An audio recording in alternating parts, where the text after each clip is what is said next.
I hereby welcome Mike Mulcair to the council chambers. Call to order this meeting of the Kenmore Planning Commission. First item on the agenda is citizen comment. Any citizen wishing to render comment, please step forward to the podium on our left. State your name, your address, and limit your comments to 3 minutes. Ken Lyons.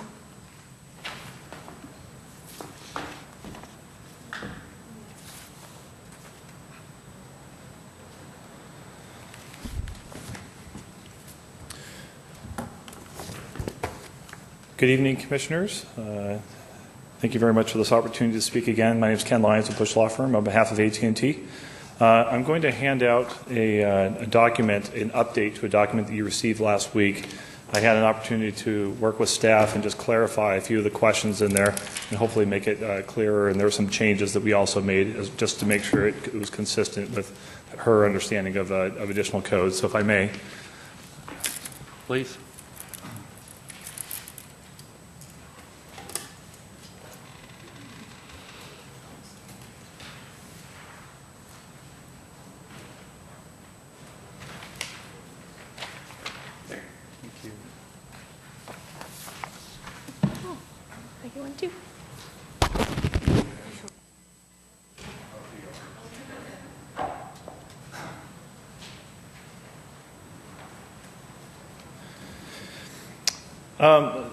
Anyway, I thank you very much again for letting me speak, and I especially appreciate all the effort you guys are putting into really carefully reviewing the standards to make sure we have something that's workable. I know this has been a long haul reviewing these standards. I also want to thank staff for the time that they're putting in, and especially with all the research they're doing and trying to come up with workable policies.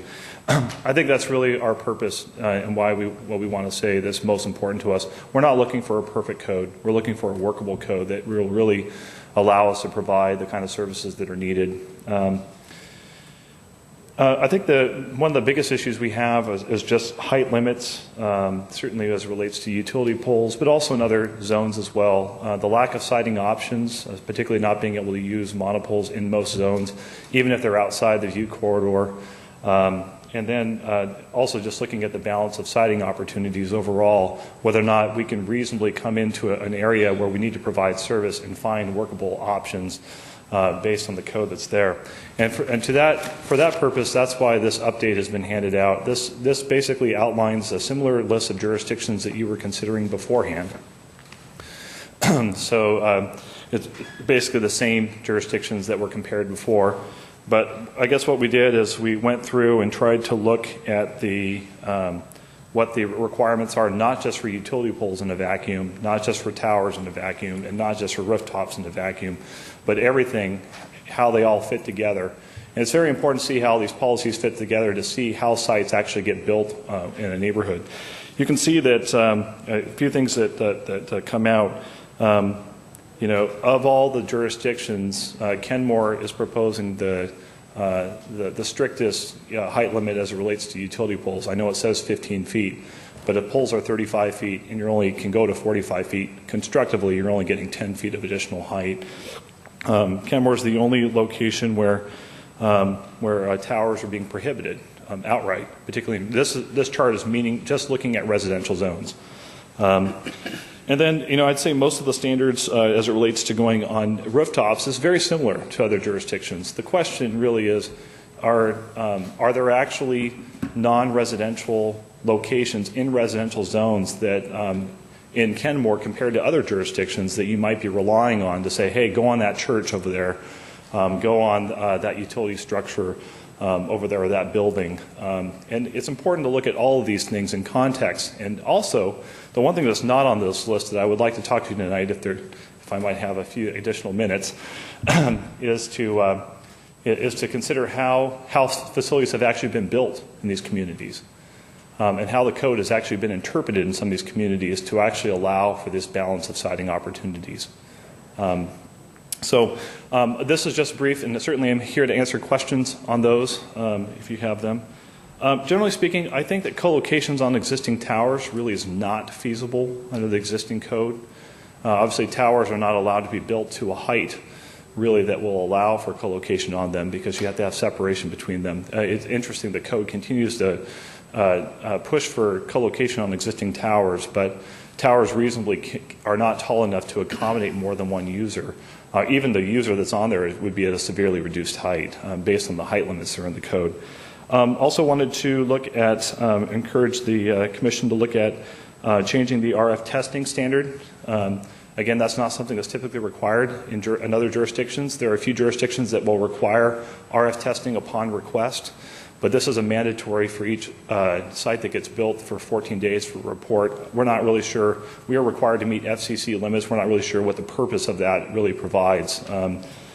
We always have to meet RF standards, whether the city has a process for it or not. And then also interference standards. I would just encourage the commission to remove the interference provision because interference is the exclusive jurisdiction of the FCC. The city doesn't have any enforcement capability. And oftentimes it's not us that's causing the interference, it's the other way around. We use license frequencies, of course, that we pay billions of dollars for. There are often other users that will be interfering with us because they perhaps are outside of what they're allowed to use. But it's important to know that these are issues that are worked out by the FCC, not really within the jurisdiction of the city. And finally, we would encourage the commission to look at an adjustment provision that's just much simpler. You can see if you look at this table here that I provided, you notice that the process for actually exceeding the height limits is, excuse me, is often tied to additional process. So if we're a type 2 process and we want to exceed the height, it would be a type 3, or in some cases something is permitted outright, and in order to exceed the height limit, you would go to an additional process. But that's what we would probably suggest for simplifying the adjustment standard 2, that if any of these requirements cannot be met, that there would just simply be additional process that would require a study of compatibility and other tests. Excuse me, I'm having trouble. Anyway, I'm happy to answer any questions. Thank you again for this opportunity to speak. Thanks, Ken. Need some water? Maybe. I'll be okay for now. While we have Ken up here, anybody want to ask a question? Go ahead, Commissioner. Yeah. If you had to pick one of that list that you just went through as your top priority, name that and justify it.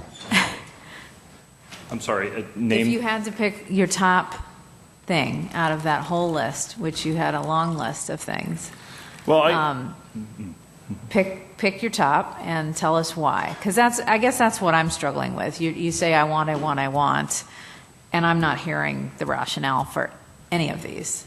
So it's, the fact that maybe other cities are doing things differently, that's not compelling. Okay. Well, it's not compelling to me. Maybe it is to the other commissioners. I will say this. We're looking for workable height standards. I'm saying that if you look at the balance of the regulations that are being proposed for Kenmore, they are more strict than other jurisdictions. And the reason why that's important is that we've obviously built wireless networks in those other jurisdictions under the regulations that they have there. So in some cases, if one, let's say their utility facility standard is unworkable, well, perhaps we have a tower option that actually works. Mm-hmm. Or if that tower option doesn't work, maybe there's a utility pole option, or there's a rooftop option. We need to have carriers, and especially AT&T, we need to have height that allows us to be able to, specifically with utility poles, meet the separation requirements. Plus, we need to have 2 elevation segments of antennas. That's achievable in some of the jurisdictions that are here. The reason why this was provided was really just to provide a meaningful comparison of how the regulations overall stack up with other jurisdictions where we happen to have these things.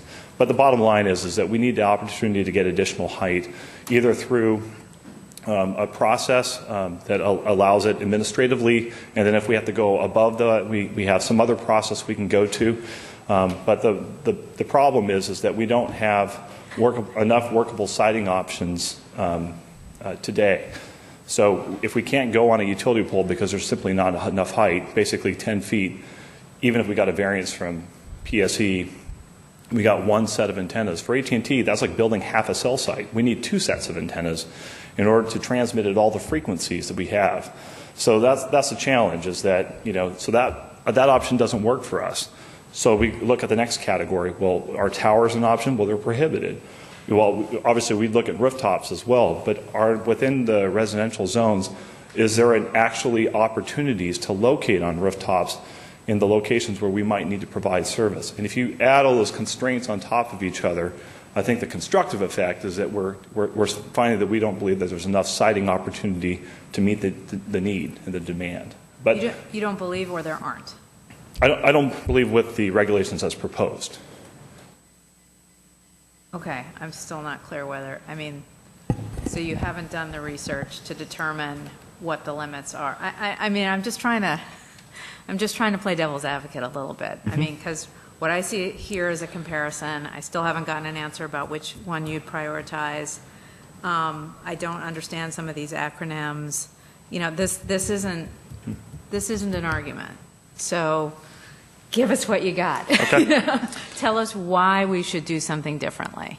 Yeah. If you have research to say that we have looked at all of these things, we would be restricted to this square mile of territory, and because of that way that square mile is configured, we can't do it. If you've done the research, tell us.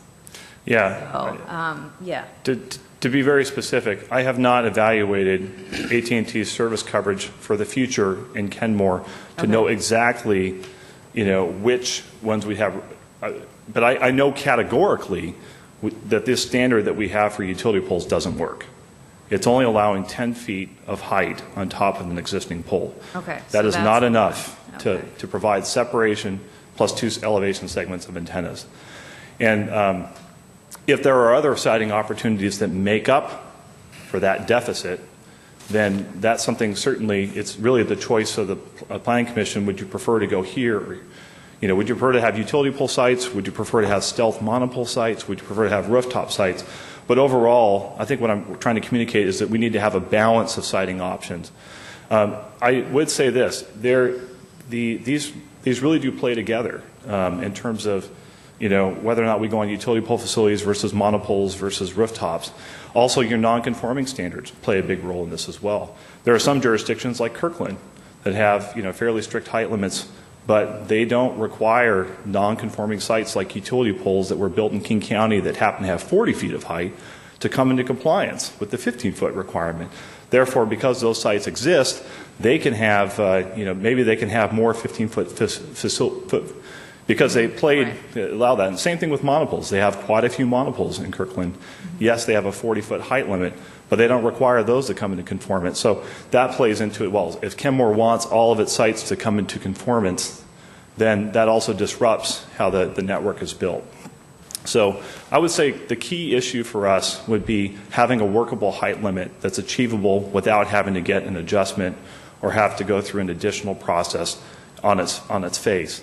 And then we would ask that there would be additional siting options, including an adjustment process or even a difficult process to build something like a stealth pole or something like that. We just need a balance of more opportunities to be able to site throughout the city, and particularly in residential zones. Does that answer? I don't want to dominate the conversation, so. And we can come back to this. Yeah. And I'm going to invite anybody else if they had questions while Ken was up here, but we will come back to it. Mike?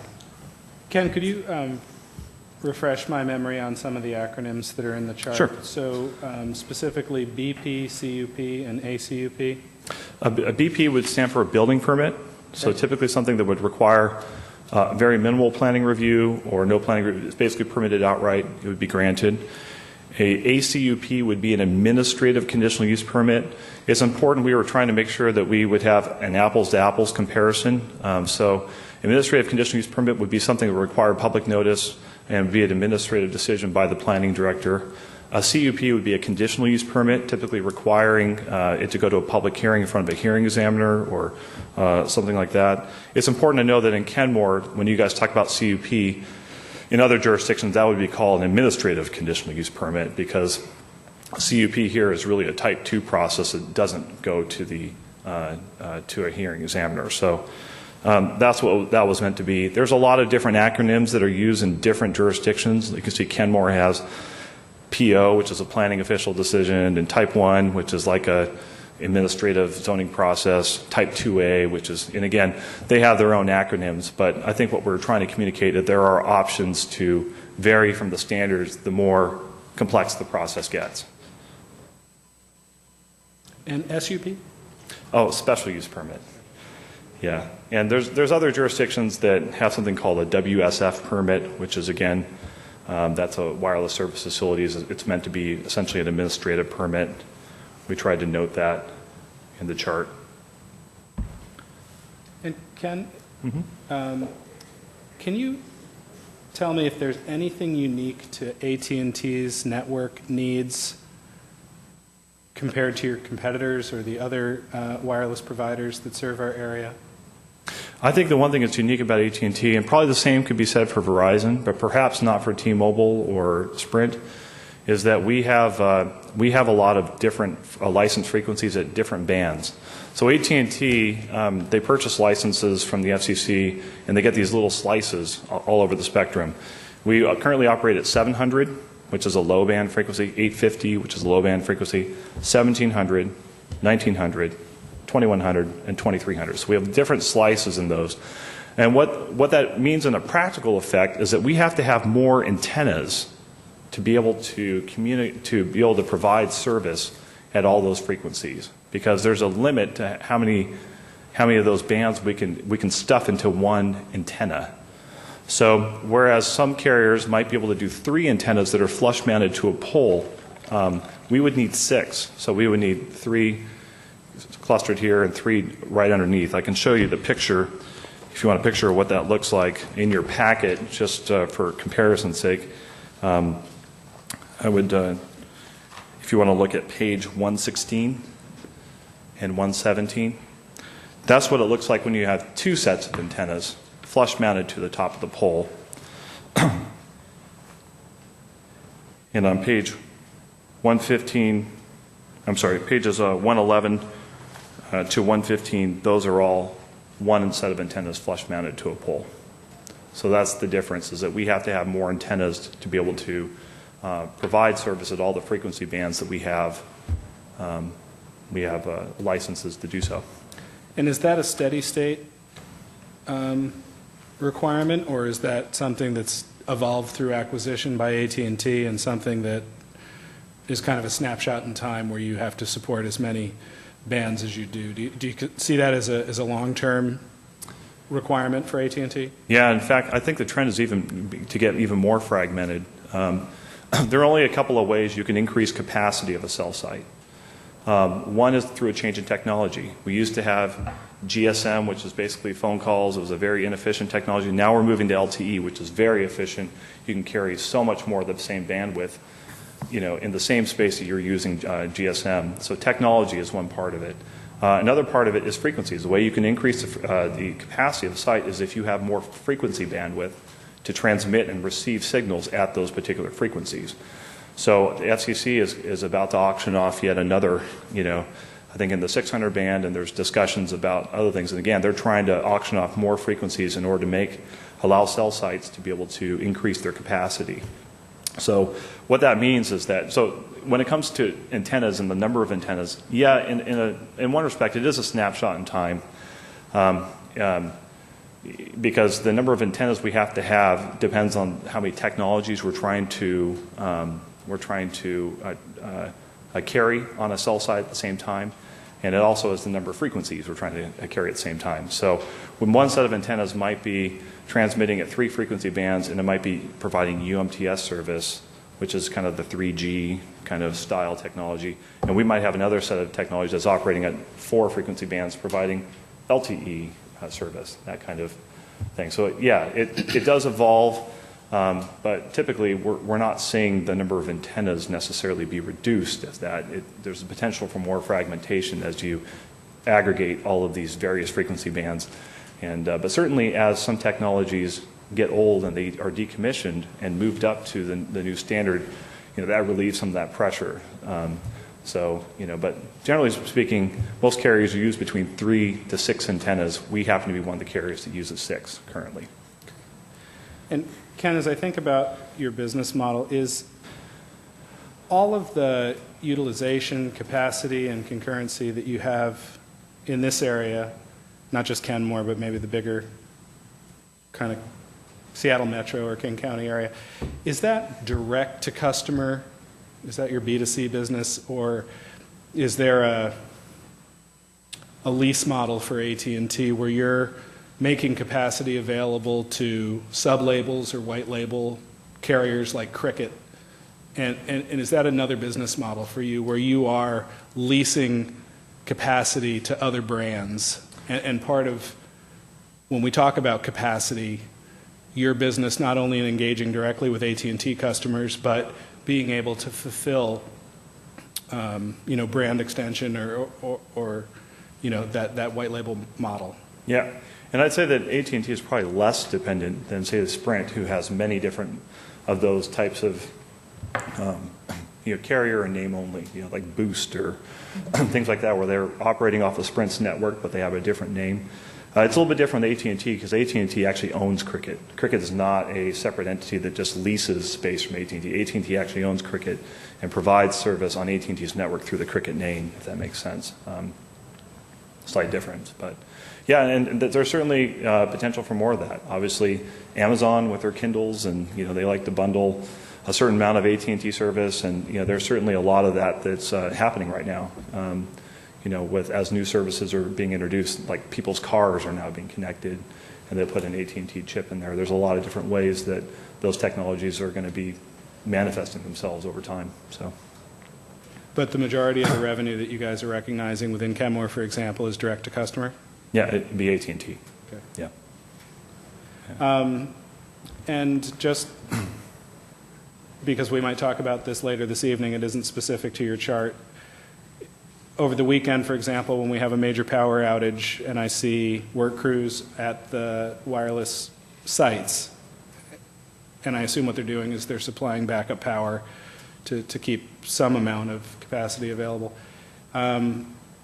Is that an AT&T provided service, or is that something that is kind of site specific and it might be multi-carrier happening in that case? In other words, we have some language that we might discuss around noise, right, and how we enforce that. Is that something that you guys are specifically responsible for, making sure there's power to your antennas, or is that something that a power maintenance facility manages for you? No, we manage that. So we get our power from PSE in this case. They're the main provider. Every site of ours has at least a 4-hour battery backup built into the site. That's the standard for just a site. Now, keep in mind, most monopole sites typically have generators, so they're able to provide backup power for much, much longer. Most utility pole sites actually only provide the minimum because usually there's a space constraint to be able to get in a generator or something like that. So, but at a minimum, in Washington State, AT&T and Verizon are considered to be the ETC providers, so they're the emergency providers, and so we are required to maintain a certain level of battery backup on our sites that's not required for T-Mobile or Sprint. So they're not required to stuff as many batteries or have all that kind of stuff in their equipment, shelters or enclosed areas as AT&T and Verizon are required to do. And we tend to be the ones that use the most generators, Verizon, AT&T, generally speaking, because of backup power requirements and things like that. But yeah, we maintain that. Those are our own techs that, if something goes out and that 4-hour battery is running low, typically they can bring out like a mobile unit to be able to provide power or something of that nature. Yeah. Okay. Thanks. Thanks, Mike. Anybody else? Ken, I had a question. Yeah. How much height do you need? We've been talking to staff about this. In the packet here, in our comments, we provided a specific number. We were asking for an additional 30 feet, but what we have been talking about with staff is whether or not a model that's used in Woodinville and Bellevue might be a good option, where really it's the minimum height necessary to achieve the provider's needs, and maybe capping it instead of 30 feet. I was going to suggest tonight, and I was just talking to Lori just beforehand, that perhaps bringing that down to 25 feet. So we would have separation on utility poles, above the power lines. And then we would have enough space to fit 2 elevation segments of antennas, not to exceed 25 feet. In other words, we wouldn't automatically get 25 feet. If we had 3 feet of separation and then we had an 8-foot antenna and another 8-foot antenna, that total is only 19 feet. So it'd be the minimum, it'd be tied to what PSE would require for separation. So that differs a little bit from what we put in our chart last week, but in evolving of looking at this chart and talking to staff, that's what we were going to suggest tonight. So you're getting, we're proposing 15 feet above the power lines. You want 25. So we're wrestling over 10 feet. Well, keep in mind, your standard right now says it's 15 feet with a cap of 45 feet. We know that utility poles are at least 35 feet, so really we only have 10 feet right now. Wrestling over 15 feet. But that's just for residential, right? That's just for residential. In fact, single-family residential. Mm-hmm. Are we good on the multifamily and the commercial? We believe that additional height is needed there, and we put that into our proposal in our red line language of the code draft. How much height do you need there? I believe we can probably have the similar standard. We would suggest that in commercial zones, perhaps it would be appropriate to have a simpler process. And in some zones, that's true. You've basically reduced it from a CUP to a permitted use. I believe there's one zone. Some of the non-residential zones, it appears, still call it a conditional use permit. So I wasn't sure why that was for. I'm not sure if that's because it was a view zone or something of that nature. Maybe it would be more appropriate to have a stricter limit. I'm listening. I'm listening for a number here on how much more height you need in the multifamily and the commercial. Do you know? I think that for a minimum to make it work, we need to be able to have separation and 2 sets of antennas. We suggested a cap of 25 additional feet on top of existing utility pole height. And where are we on those? Do you know? I'm sorry? You want 25 additional feet on top of the height of the existing utility pole? Yeah. And what did we propose? You proposed 15 In the commercial and the Oh, I'm multifamily? sorry. Let me pull up my other chart here. Right. So I'm looking for multifamily It's residential. 15 feet. It's 15 feet across the board. Okay. And it's, but the height limit changes in your multifamily zones and some of your other commercial zones. The height limit is up to 55 feet. But again, you only get 15 feet. So if you only have a 35-foot pole, you can get 15 feet. Constructively, you can only get 50 feet, even though the height limit's 55. That makes sense. Yeah, but you want 25 on top of the Existing pole height. existing pole. So the big question is, how high is the existing pole? Mm-hmm. Maybe we should just pick a number you can live with instead of guessing what the pole height is, because they're going to vary. We would be Instead of fine giving you not 25 feet on top of an 80-foot pole, we could just say you're fixed at 55 or whatever. Yeah, we would propose not having the height cap.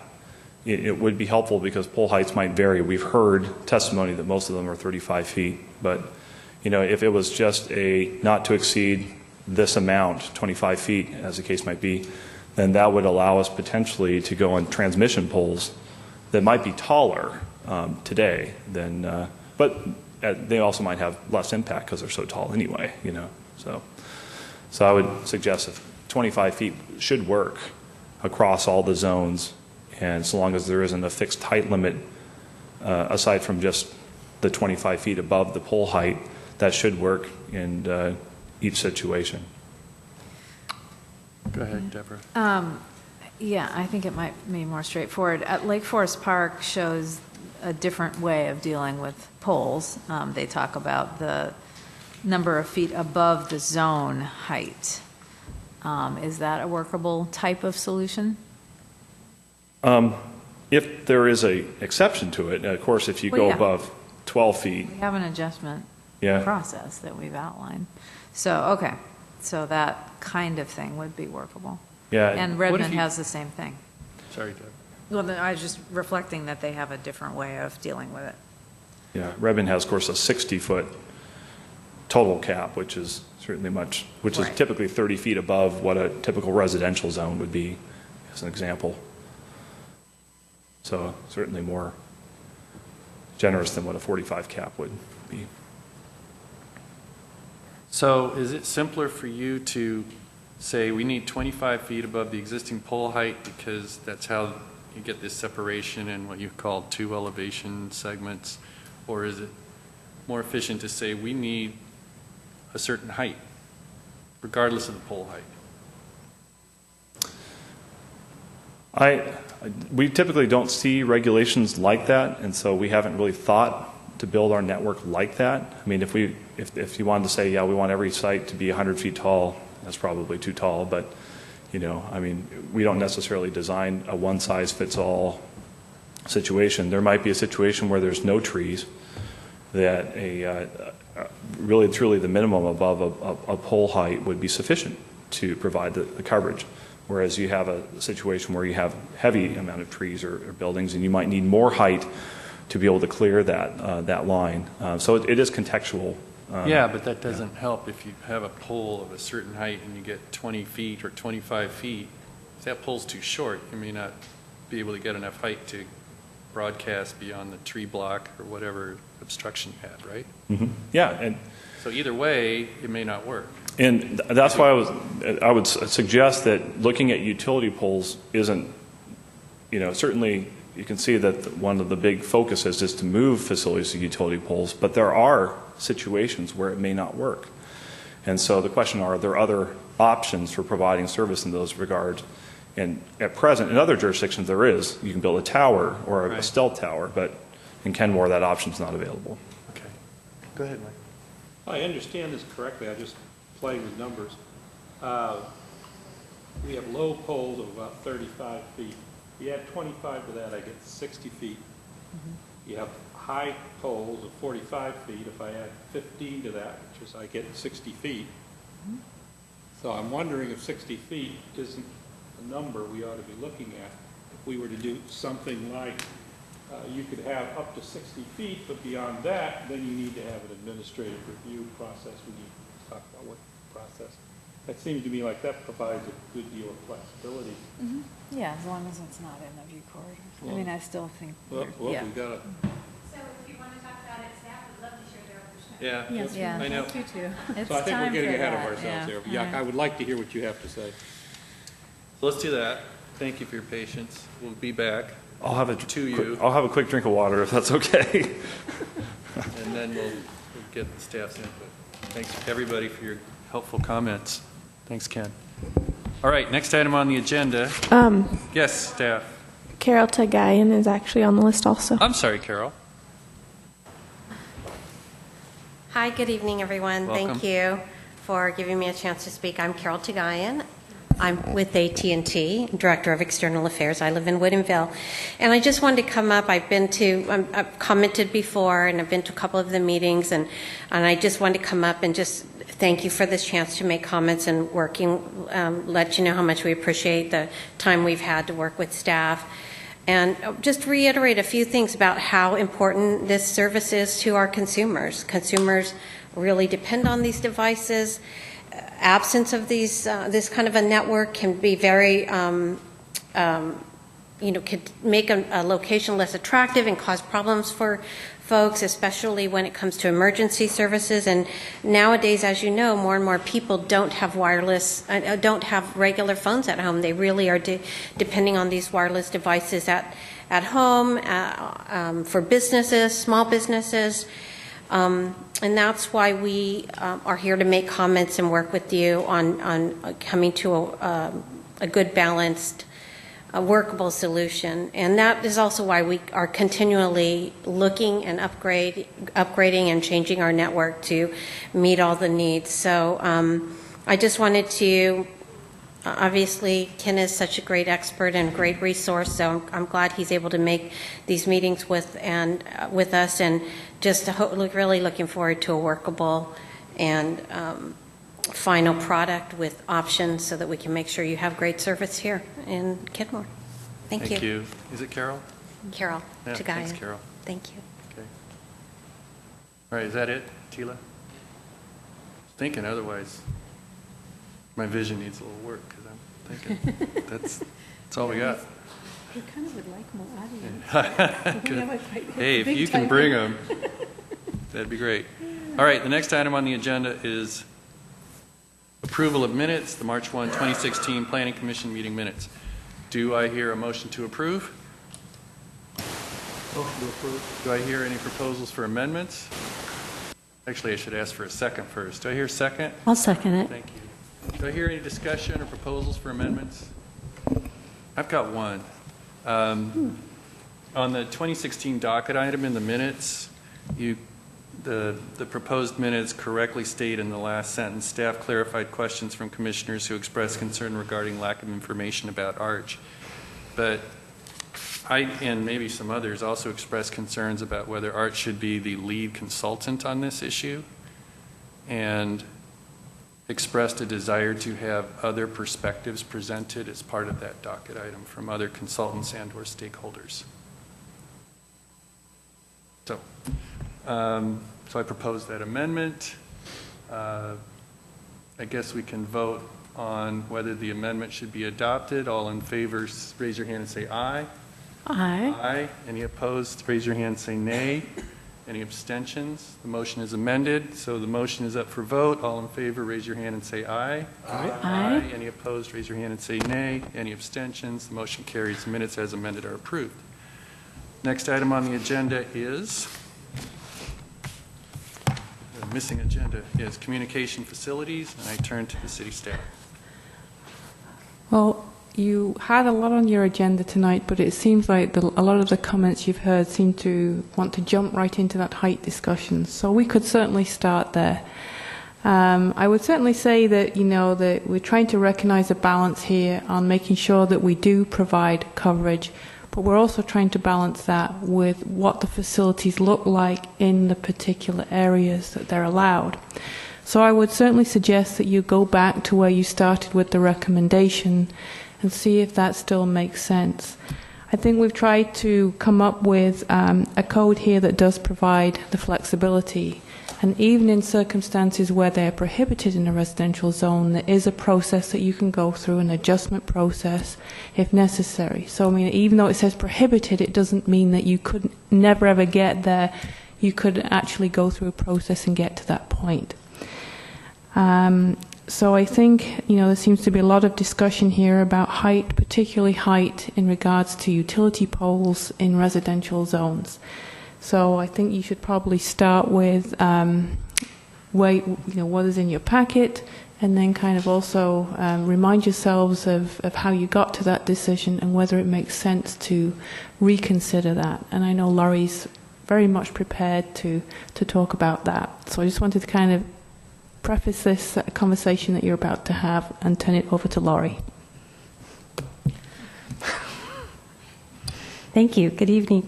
So,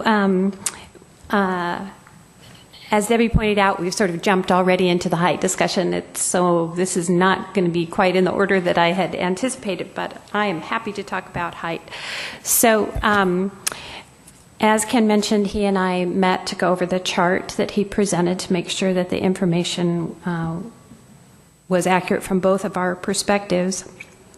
And Mr. Lyons has said that the interest, AT&T's interest in a couple of settings is in height on utility poles, which is obviously where we've ended up talking about height. So I had included in your packet, and I hope you had a chance to look at those and maybe even looked at them out in the field, some photographs of utility poles in Kenmore, the ones that exist. There are about 5 of them. And I also included some information from a public participation process that Deborah has mentioned in the past that occurred when we had a request for a utility pole antenna, change from 39 feet of an existing pole to 59 feet, and the resultant public participation in that process. I raised that because what we're hearing without an audience, except for our carrier representatives, who I very much appreciate. But I raised that because that was a huge public issue We have not had another request, but I don't want to minimize the fact that that was a very significant public issue. 110 people signed the petition against that antenna on a utility pole at 59 feet. That was in an area that had sort of a territorial view, but you certainly could not see the lake from that neighborhood.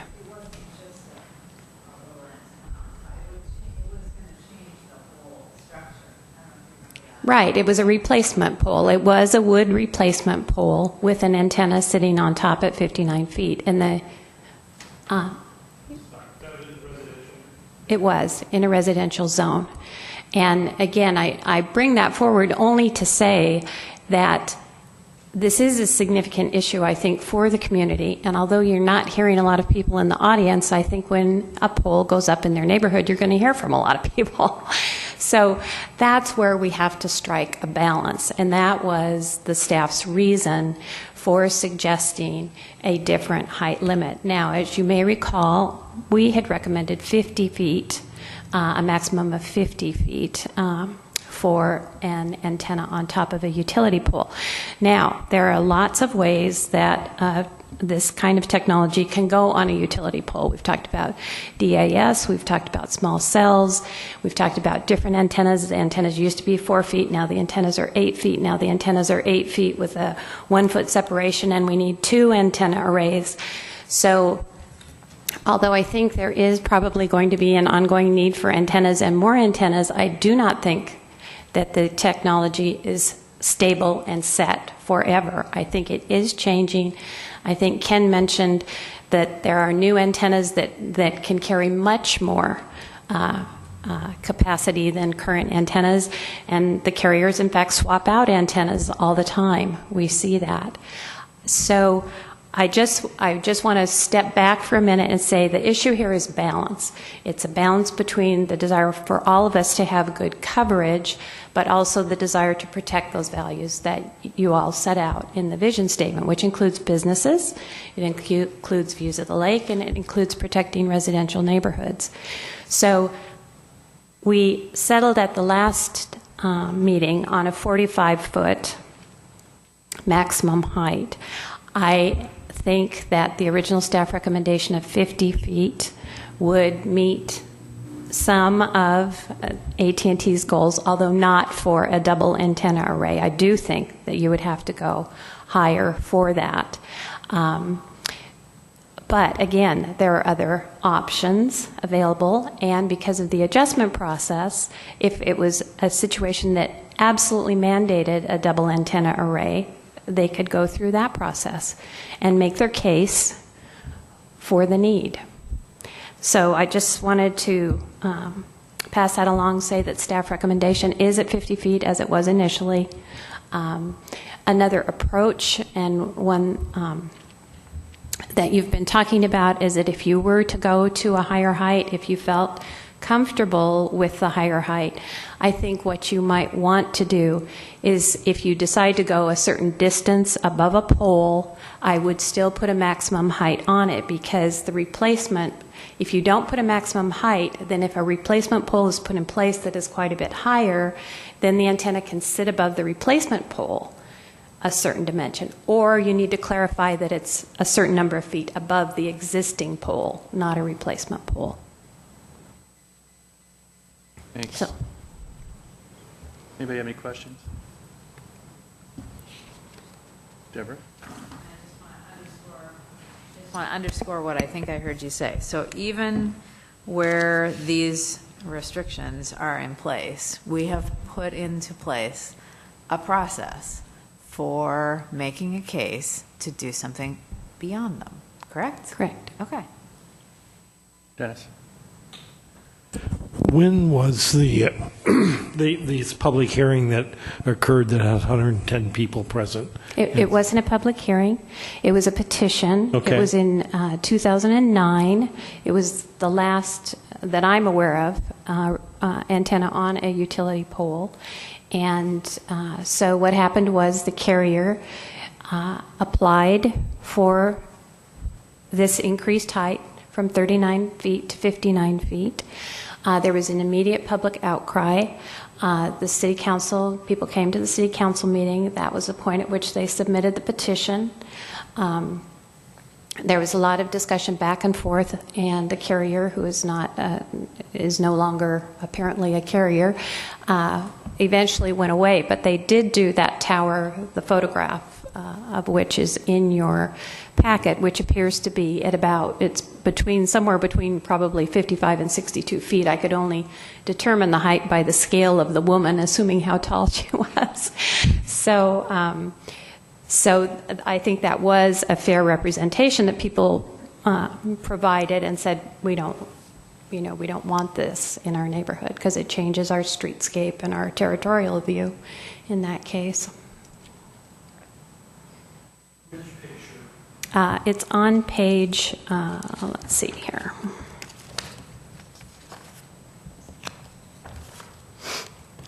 Hundred and 121. 121. Yep, 121. It is a real site. It's not photos. This isn't the This is not a photo simulation. This is a real site in Bothell. This isn't the actual site they were petitioning against. No, I can show you. I have a photo simulation of the real site, if you'd like to see that. When? Yes, it's, yes. Yeah. Yes. Right. And I also I wasn't in that group of people, but I know people who were very opposed to it. I'm looking at page 121, and I see the pole cut off at the top. No, you have to pull your picture down. I see whoa. So that tells you something, doesn't it? It does. So that was If you turn your superimposed on this? No, this is a real photograph If you of. turn it this way on your iPad, you can look at it. This is a real photograph of a pole in Bothell. It's right on the border of Bothell and Kenmore. Okay. The one that I'm putting up on the screen is Clearwire's photo simulation of the pole that they were proposing. It might be easier to read if you put up This your. is 59 feet? Well, I don't know exactly how tall it is, but I assumed that she was somewhere between 5'5" and 5'7", and then if I do the calculations, that's somewhere between 54 and 56 feet, using her as a scale. It's the best I could do. And the council went ahead and approved this? This is in Bothell. Okay, The but proposal was there in res- Kenmore, which is this Clearwire proposal, was withdrawn after this very large public controversy. Nothing was replaced? Correct. Okay. And this is not PSE-owned pole, this would have been a carrier-owned pole? And a carrier No, I believe this was a PSE pole in both of these cases. The Clearwire case certainly was a PSE pole that they were intending to replace with a larger pole with the antenna on top. So PSE didn't require this height. This was a negotiation between PSE and the carrier to get the height that the carrier wanted.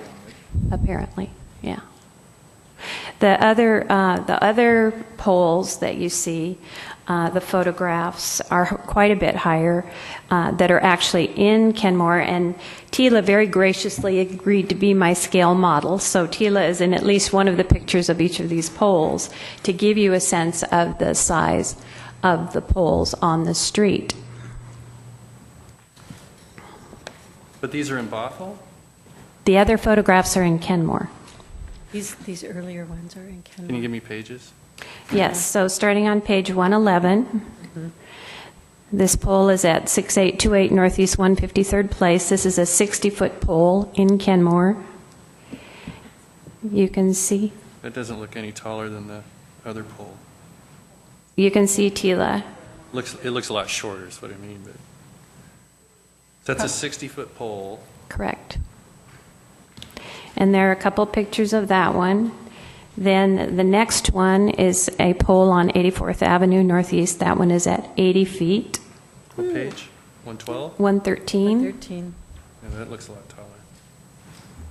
And look at the guide wires that they have to keep it from falling over. Is that because of PSC or the carrier?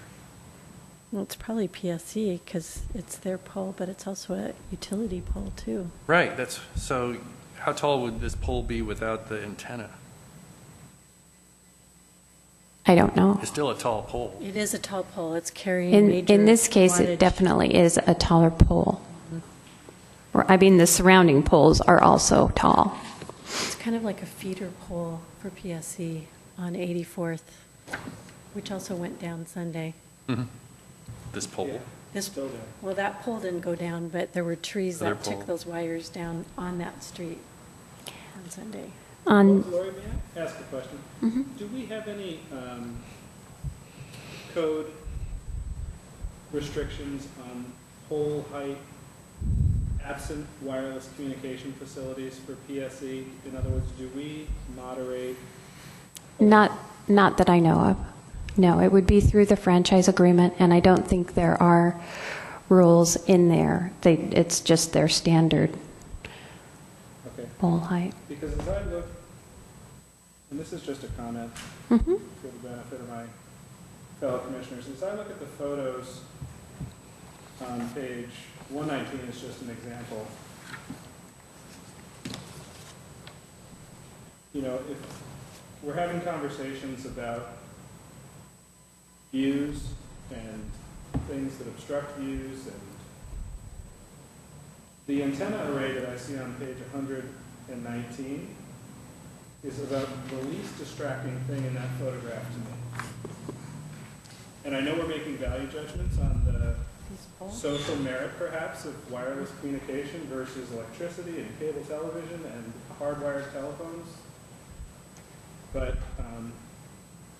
it seems odd that we're having that conversation about that set of antennas in the background of that photograph, yet, we've got pretty significant stuff all over this photograph that really, as a planning commission for sure, but maybe as a city, we're not even discussing.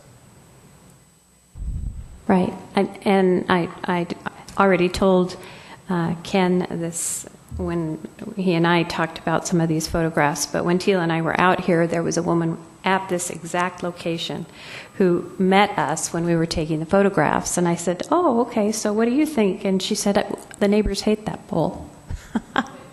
The wireless pole.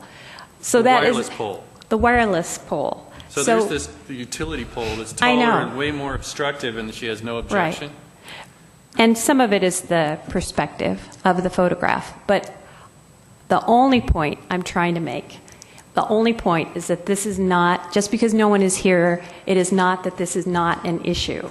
It could very well be an issue in a neighborhood. Right. And what you said about balance, I don't think anybody disagrees with that.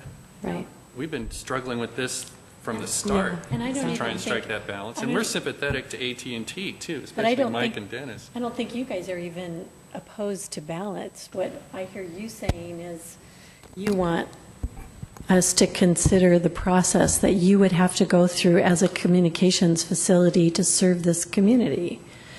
And we're putting together these ordinances that could make it much more cumbersome for you to serve the community. On the other hand, we also have a community that, as you've heard, opposes some of the processes that had gone on in the past, and that's why we're trying to be very clear and specific about how a communications facility would be able to put in a pole like this, so that there's a process for the community to respond. And, we hear what you're saying, that, the technology and the number we picked out of the thin air because we're a planning commission and our staff recommendations may not actually meet in the balance of things. And we need to hash that out and figure out what works. Thank you. Go ahead, Dennis. I see you leaning in there. One of the questions that I remember reading something about making sure that the conduits and things were of a similar color. So they blended in with the pole. Yet some of these pictures here apparently preceded that requirement. And I also sort of wonder whether that's part of the aesthetic dislike, is because it becomes very industrial looking when it's that way versus if they were all brown. And I'm just trying to make sure I understand the comments that were made earlier and whether we're balancing some of it even by color coding it. Yeah, that's a good point, Dennis. As we think about the future regulations and we talk about things like color cloaking and color matching the antenna arrays, which clearly, if you look at page 116, the antenna arrays have been color matched. They're brown. They might blend in, certainly to the color of the pole, if not the background. But the conduit, I think is what you're calling out, is bright white. And it clearly draws away from whatever good work they might have done cloaking the antennas themselves. So kind of a swing and a miss on how they got the cable up to the top of the antenna. So I'm wondering if there are ever public objections to utility poles going up, which could be way more obtrusive than the wireless towers and antenna. Or is this something that people just focus on wireless facilities? I don't know the answer to that question. You don't recall there being objections to utilities going up? No. But then is that solely within PSC's I think jurisdiction so. and doesn't even come before the city, so that the city council would never even consider it? Well, the city has a franchise, but, you know, I think PSC's poles are pretty standardized. So I don't think they're moving them, you know, I don't know that they're suddenly 65-foot poles versus 40-foot poles in other areas. I'm not aware of that in a typical streetscape. Probably on some streets like 80th, 84th, there are taller poles, but I haven't heard, I just don't know, Doug. I mean, it's... Okay. Lori, for our development services office, when we're approving a housing development area, a flat development, are we neutral in dealing with developers between a old utility installation, right, where they're putting poles in to service multiple homes versus an underground? If somebody was putting 20 new homes in a new development, It would have to be development office underground. is okay wouldn't either it? way, with poles or underground? Do we really let the developer pick and choose there, or PSE, or how is that managed? There are regulations that spell out how the utilities are provided and whether it's required to be undergrounded. As I'm not dabbling in that section of the code as much as I used to, I don't know, but I know in some instances it's a requirement to underground. But I don't want to guess about where. I can certainly provide that answer. We can get that back to you. I mean, it seems certain utilities, cable, electricity, phone lines can go underground with no change, right, in performance and maybe even improved wind resistance, but antennas can't. Right.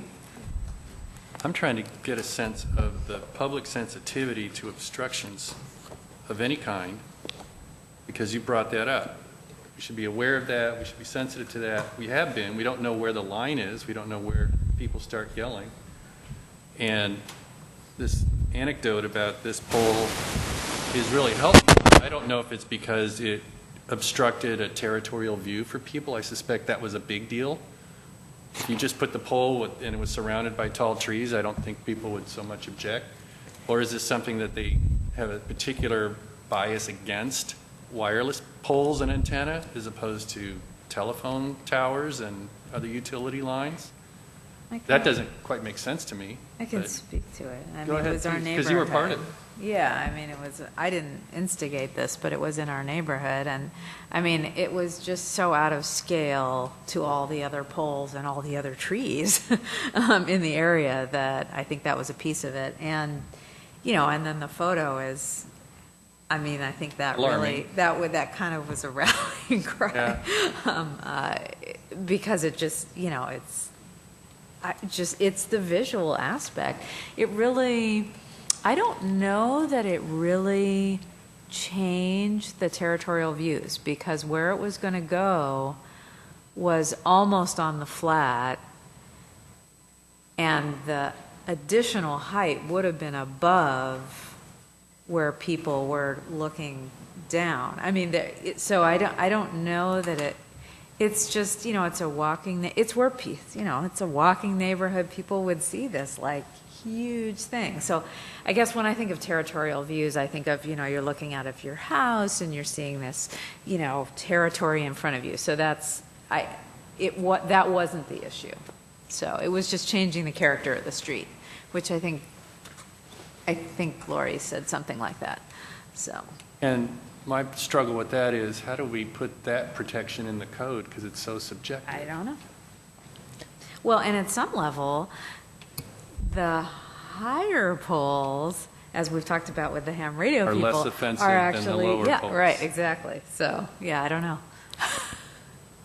Yes, Carol. I think when that controversy was going on, it was a different time in technology. It doesn't sound like it because 2009 was a blip ago, but in the generations of technology and what people do with their technology now is very different.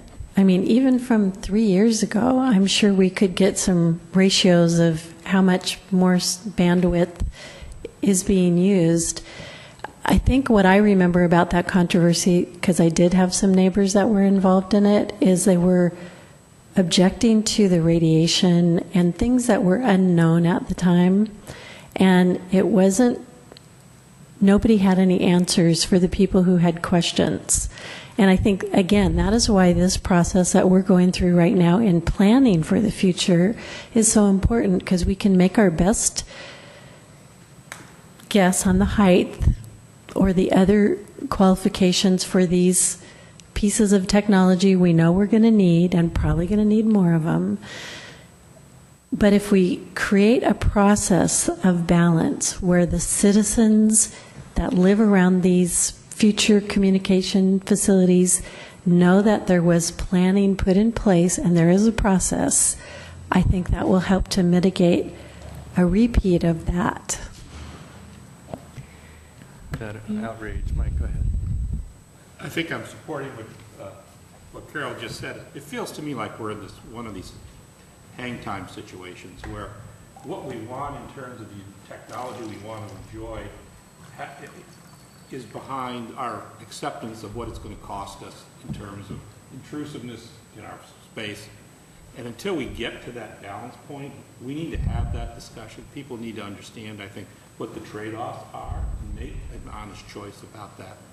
And that's why I like the proposals we've got here, because essentially what it says is we created a fairly unobtrusive threshold, and if the carrier wants to go above that, we can have that public discussion and the public can learn what it is those trade-offs are. But the key is I think we need to have that discussion, and I suspect we'll have it once, maybe twice, and then this will get a lot easier. But because we haven't had that discussion, we're up against this, we don't know what the public wants. And so I don't think we should be trying to guess what the public wants. What we should be doing through whatever regulation we create is create the opportunity to have that discussion and let it happen. I agree. And I was thinking even before tonight, I sort of had this framework for trying to reach a balance point. And I think we had pretty much agreed on in previous meetings, some kind of a framework. And I think it was, we'll have a restrictive, automatically allowed height and permit process, or permit standard. It's pretty restrictive, but we will have this appeal called the adjustment. And the appeal is where AT&T gets, or any carrier gets to make their case, and the public gets to make their case. Mm-hmm.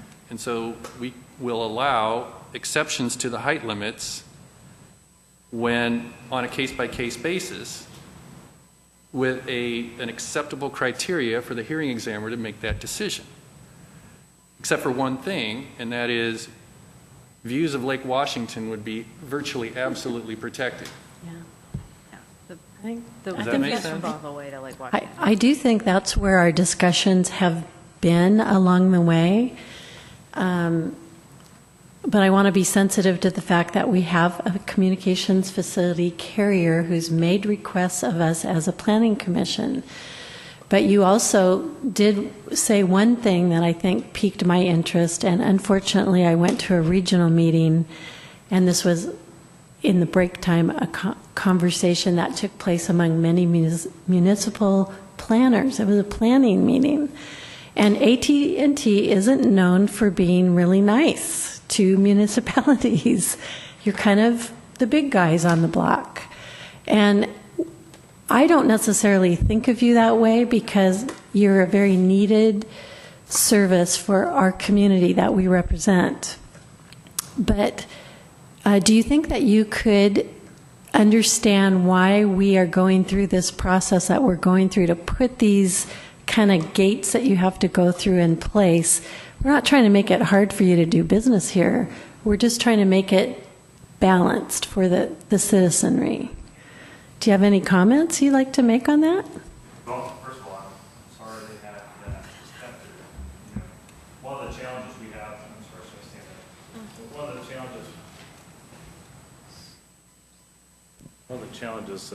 of the great challenges that I like to argue against over and over again is how many consultants that don't actually work for AT&T, are out there representing AT&T and some of the challenges that come out there. In fact, my entire job is to improve the relationship that we have with jurisdictions, ironically. So, I spend a lot of time in the community talking to planning directors. In fact, I've met probably 100 planning directors in the last 2 years in Washington and Oregon, so for that entire purpose. Yes, we can understand why a community would want to have good standards that both protect the public interest and provide for quality wireless service. I think that what you're hearing from us tonight is we're trying to give you some framework of what it takes to provide quality wireless service, and our concern is that if our sites will always require an adjustment process, whether or not the adjustment process provides criteria that's workable. I mean, keep in mind, the reason why we'll need that additional 6 feet or 8 feet won't have anything to do with a gap in service. It'll be the fact that we have to provide, all the technologies and frequencies that we've been licensed to serve our customers with. So it's workable criteria, too, whether or not we don't object to process and going through a conditional use permit process, having meetings or like that. We certainly believe that, and we do a lot of preparation to make sure that those meetings are clearly communicating what we're doing, answer questions like RF emissions and things that typically would come up. The real concern is whether or not there's workable standards, and if an adjustment or an additional process is needed, whether or not the burden to get that is not going to preclude us from basically building a site with all the needed frequencies and technologies that we need to serve our customers. So. Thank you. So I think, sorry, did somebody have their hand up? Go ahead. Thanks, Mike. I'll get to you right on. I think the survey of surrounding jurisdictions is really helpful because one thing that we aren't getting, there's two sides to this, and we're starting to get a little more information and definition about what's the public sensitivity to these towers and antenna. And the other thing that I've been asking and we can't get a concrete answer to is how much height and facility flexibility does the industry need to give adequate service to this area? And your answer last week was, we don't know and it's constantly changing, I think. And that doesn't give us anything to work against. There's no wall to balance. There's no other access point to balance the other consideration against. But at least if we have surrounding jurisdictions and their input on this, and we have a sense of how well this accommodates the industry. And Ken, if you said, well, look at Kirkland's standard. I know, it's the problem with Kirkland is we can't function very well there because it's too restrictive. Or the great thing about whatever it is, Woodinville is, we can function very efficiently there. So we don't know that, but at least we know these jurisdictions have considered this, and it gives us at least another a data point that we can work from to decide, are we being somewhere in the zone of reasonableness to accommodate the industry? And I look at this list, and my bias tends to go toward Kirkland because they have some of the same geographic issues, I think more so than any of the other jurisdictions on this list that we do. They have a lot of hills, they have views of Lake Washington, it's heavily forested, Hills and Dales. Yeah, so maybe, my instinct is sort of look at them and, hey, do they, my question is, can carriers operate efficiently with these restrictions in Kirkland? And maybe we could fine tune our code so that this will both balance the industry's needs with our protection of the geographic features of Kenmore. Can you tell me if Kirkland operates efficiently, or you can operate efficiently in Kirkland with their standards here? Yes. I think it works in part, and let me explain why. We don't have that many power pole sites in Kirkland that meet this standard, because we have other sites that were built maybe beforehand, annexed in, that are 40 feet above the lines. So most of the sites we have in Kirkland that are on utility poles, for example, don't meet this standard. They're higher. They're higher. Yeah. So yes, part of it is contextual. If you look at from AT&T facilities in all these jurisdictions, what jurisdictions have the most utility poles? It's Bellevue and King County, hands down. In other words, those two jurisdictions with the height limits they allow, obviously in Bellevue you go through a more additional process. It's an administrative conditional use permit process. But almost all of AT&T's facilities in residential zones are on utility poles. And in fact, we have maybe 2 monopoles total in the entire city of Bellevue, because they've incentivized the use of utility poles so much that that's where we've gone. In Kirkland, yes, and a lot of these jurisdictions you notice have the 15-foot limit, but some of them, that doesn't mean that carriers built utility poles at those limits. They may have moved over to the next category and instead built towers, as the case might be. But yes, so I'd say for Kirkland's regulations have worked at 15 feet because they have allowed non-conforming facilities and non-conforming towers, and there are quite a few in residential areas and close to residential areas that have been allowed to continue at their height, and some of them are quite tall, 100 feet, 120 feet of that nature. That and part of that was a evaluation that their planning staff and said, hey, if we require these things to come down, all of a sudden we got to build 8 more sites, and all in residential zones. Is that really in the public interest, kind of a thing? And there was a type of value judgment that had to occur. So yes, Kirkland's regulations can work in limited circumstances, but it's certainly not the default option for going on a utility pole like it is in, say, Bellevue or King County. Well, and the problem with what you've got here is it's just for single-family zoning, and we had also talked about, I don't remember off the top of my head, okay, how flexible are we to accommodate the industry in multifamily and commercial? I can't remember. If you want to look at pages 8 and 9 of your packet, that's where the review processes and allowable heights. 8 and 9 in the attachments? Right, 8 and 9 in attachment 1A.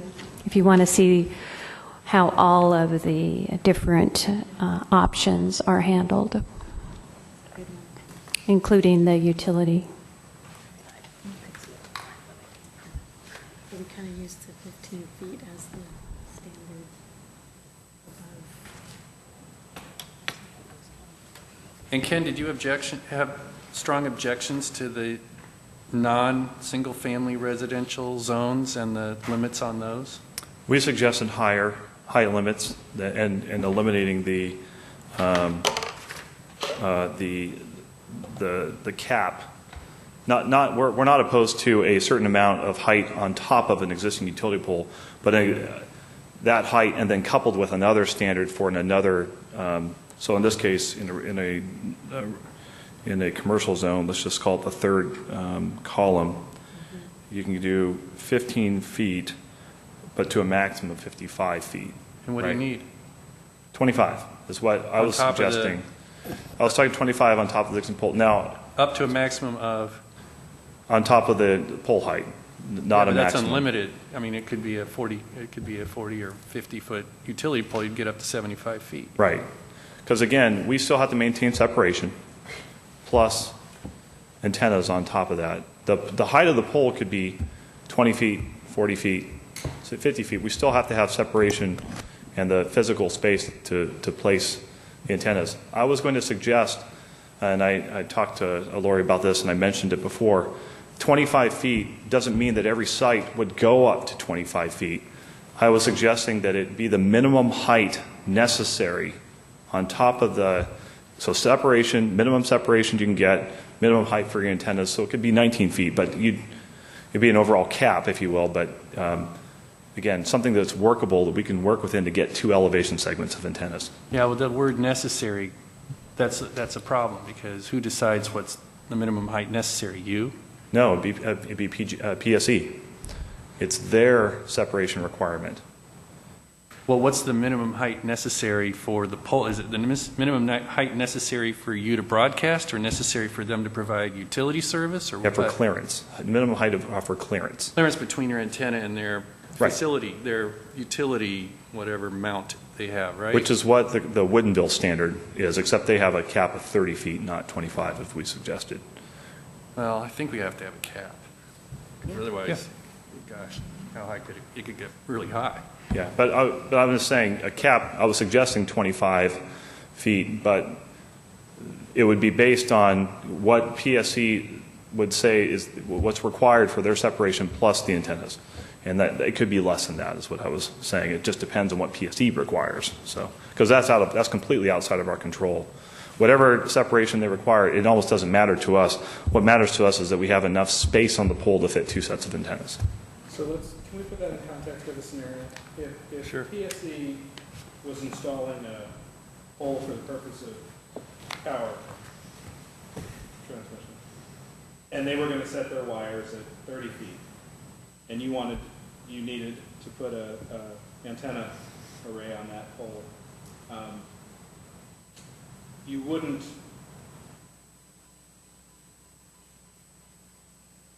even though we're talking about not having a cap in that case, right, but just having 25 feet above, where they set the wires would really be a determinant of how high you would go, not the fact that we're removing that cap. Right. You wouldn't say, well, let's just put in a 100-foot pole, even though you guys only need to hang your wires at 30 feet. We'll just take the 100-foot pole and then put our antenna array on 25 feet above that. Yeah, no. And I think you're suggesting maybe some language that ties that necessary component into where the existing PSE line height is. Correct. Does that make sense? By not having a fixed cap there, then as long as it's a PSE device and not a monopole, right, which is a pole that just exists to serve an antenna array, then you wouldn't have wires at 30 feet, 70 foot of pole, and then an AT&T antenna array on top of that. Yeah, so you're measuring the AT&T That necessary language that he was talking about is from where the wires antenna are. from wherever PSE put their, Transformer. right. Or wherever they require separation. But why does that mean we shouldn't have a cap? Well, you do. You Well, would. because one thing I don't think you can, if you had a cap, that would start to, it seems to me, you would almost need to be able to predict where PSE hangs their wires.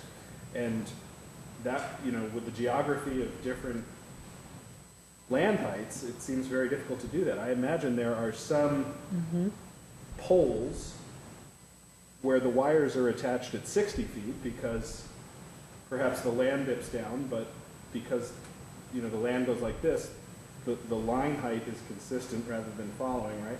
I'm imagining the wires are not always attached at the same height, and poles are at various heights just to serve PSE. And you make a good point, but if we're going to strike a balance with the public sensitivity to obstructing their views or aesthetics, that's where the cap comes in. Right. Will your cap affect PSE absent an AT&T conversation? It may, I don't know. Well, No, it won't. No, it won't, because okay. Well, the cap is on them, not on PSE. Right, exactly. so if AT&T, if PSE wants to put in a 100-foot pole, that's okay. We don't know that. No, I'm saying, but if they, okay, we don't know if there's any limit on PSE. In the franchise, we don't know. But I guess we can't talk Not about our it. issue, yeah. I know I turned my head, so if anybody else. Carol, did you want to? Well, I was just going to reiterate that I'm understanding more clearly what your request is. Your request, from what I'm hearing now, is that you want us to use language that allows you to have a standard separation from the utility transmission, and then your antenna would cap out at 25 feet above that. Yeah, actually the separation is variable. They may, in some cases, they might be able to get us down to 40 inches of separation. In other cases, they might require 5 feet of separation. Okay. Whatever that variable amount is, plus we need to be able to get 2 elevation segments of antennas at a maximum. Okay, talk to us. Well, actually, it's a question for Ken. It's why there have to be 2 antenna arrays. Why not one on 2 different poles? One on 2 different poles? One set on one pole and the other set on another pole. Why does it have to be 2? Is that a cost savings measure or is that a function measure? What's the purpose of the 2 antenna arrays? Yeah, the purpose of the antenna arrays, and we did discuss this at length, was the technologies that we're operating at and the frequencies that we're operating at. Right. We have a lot of different frequency segments, particularly in the Seattle area. And right. in many ways, it's more of a Seattle issue than we have, or Seattle statewide issue than we have in, say, other parts of the country. But we cannot fit all of the technologies and all the frequencies into one elevation segments of antennas. Right, but couldn't you have different elevation segments on different poles?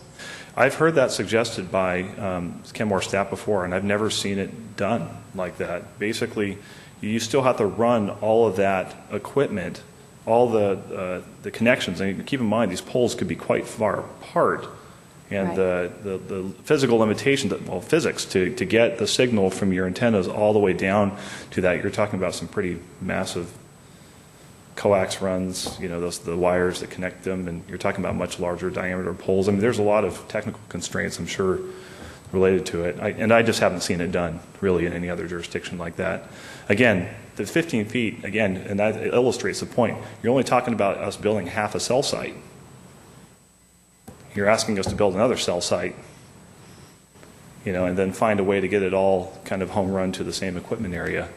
And that's the difficulty. Yeah. I'm not sure that. That's why we have an adjustment process. But we got to have a standard, a permit, allowable permit standard that works. And Ken's point is this 15 feet doesn't even work. We got to have peel every time because. Everybody else has it. Well, let's ask. You can see Not everybody else has it, but a lot of jurisdictions have 15 feet above the utility pole. But the other thing is, that's just one way of putting up antenna, and do the other, you know, the facade mounts or the monopoles or rooftops sufficiently accommodate the industry. Although that, I'm still back to, we have to have a standard even for utility poles that actually does some good, or it's useless. Well, and I just do want to make the point. So if we go to 25, just like imagine in your mind, your utility pole that's outside your door, it's 35 feet. Now you're going to add 25 to that. That's That's a big deal. I'm not it's dismissing it, doubling, Deborah. just I'm not dismissing it. Well, I'm just But saying, I'm actually you thinking know, more play like, with should that. we go to 15 to 20? Because it could at least accommodate one set of antenna Right, yeah. and not be useless. Yeah, if I might suggest too, also, I'm sorry, I lost my train of thought. Apologies. Did you want to respond, Lori? I don't have much more to say. I mean, our recommendation is 50 feet. Right. We continue to recommend the 15. If you want to go to 2 antenna arrays, if you think the technology is such that that has to be the way it is working, then that would be 8 times 2 is 16 plus 1 foot separation, 17 plus 3 feet if they get a variance, so it would be 20 feet above the top of the pole. And I would just mention the process-wise, even if it's a conditional use permit, there's a required community meeting in advance, there's public notice, and certainly there's conditional use permit criteria that require compatibility, which would allow the city to apply visual compatibility tests, including denial if it, has a significant effect on the aesthetics. So I'm feeling like I'm starting to zero in on a framework that kind of works. And I think the first question is, do we have a standard permit number that accommodates the industry reasonably? So they don't have to appeal every time, and it actually allows them to put at least some degree of a facility on a utility pole or another structure. And part of that equation is, let's not over-focus on utility poles. Let's look at all the other alternative ways of setting up an antenna, and will that reasonably accommodate the industry? And I want to go on the zone of what may be needed to what would be ideal for the industry. I'm going to lean towards the bare minimum that the industry needs to have a reasonably function wireless facility as the standard in order to protect the public interest, and that's the balance. But as Deborah has said, and I agree, will allow a reasonably flexible appeals process so that both the public and the industry can make their case each time they need to go beyond that. So I think we're actually pretty close on where what we see in this chart. I'm kind of inclined to bump it to 50. That was your recommendation. It does give the industry another 5 feet. Ken has repeatedly said the 15 feet does virtually no good anyway, and we don't want to throw everything into the appeals process, if nothing else, because it burdens the city. Yeah. So I'm kind of inclined to nudge that up there, give them something they can live with in at least many cases, if not most cases, and then I'm more interested in the appeal, in the adjustment criteria, and we kind of that's where we left off last time. Yeah. And I want to go back to that and make that work so that's balanced, so the industry has a reasonably good chance of doing what they need to do, and the city can still factor in the public opposition if there is any. Does that make sense? So I guess the first question is, do we have a majority, and I should put this in a motion, willing to bump up the, at least the, existing utility facilities from 15 to 20 feet, and then look at some of the others. I do want to absolutely protect view corridors, which we have here, but let's start, I think, with a motion to raise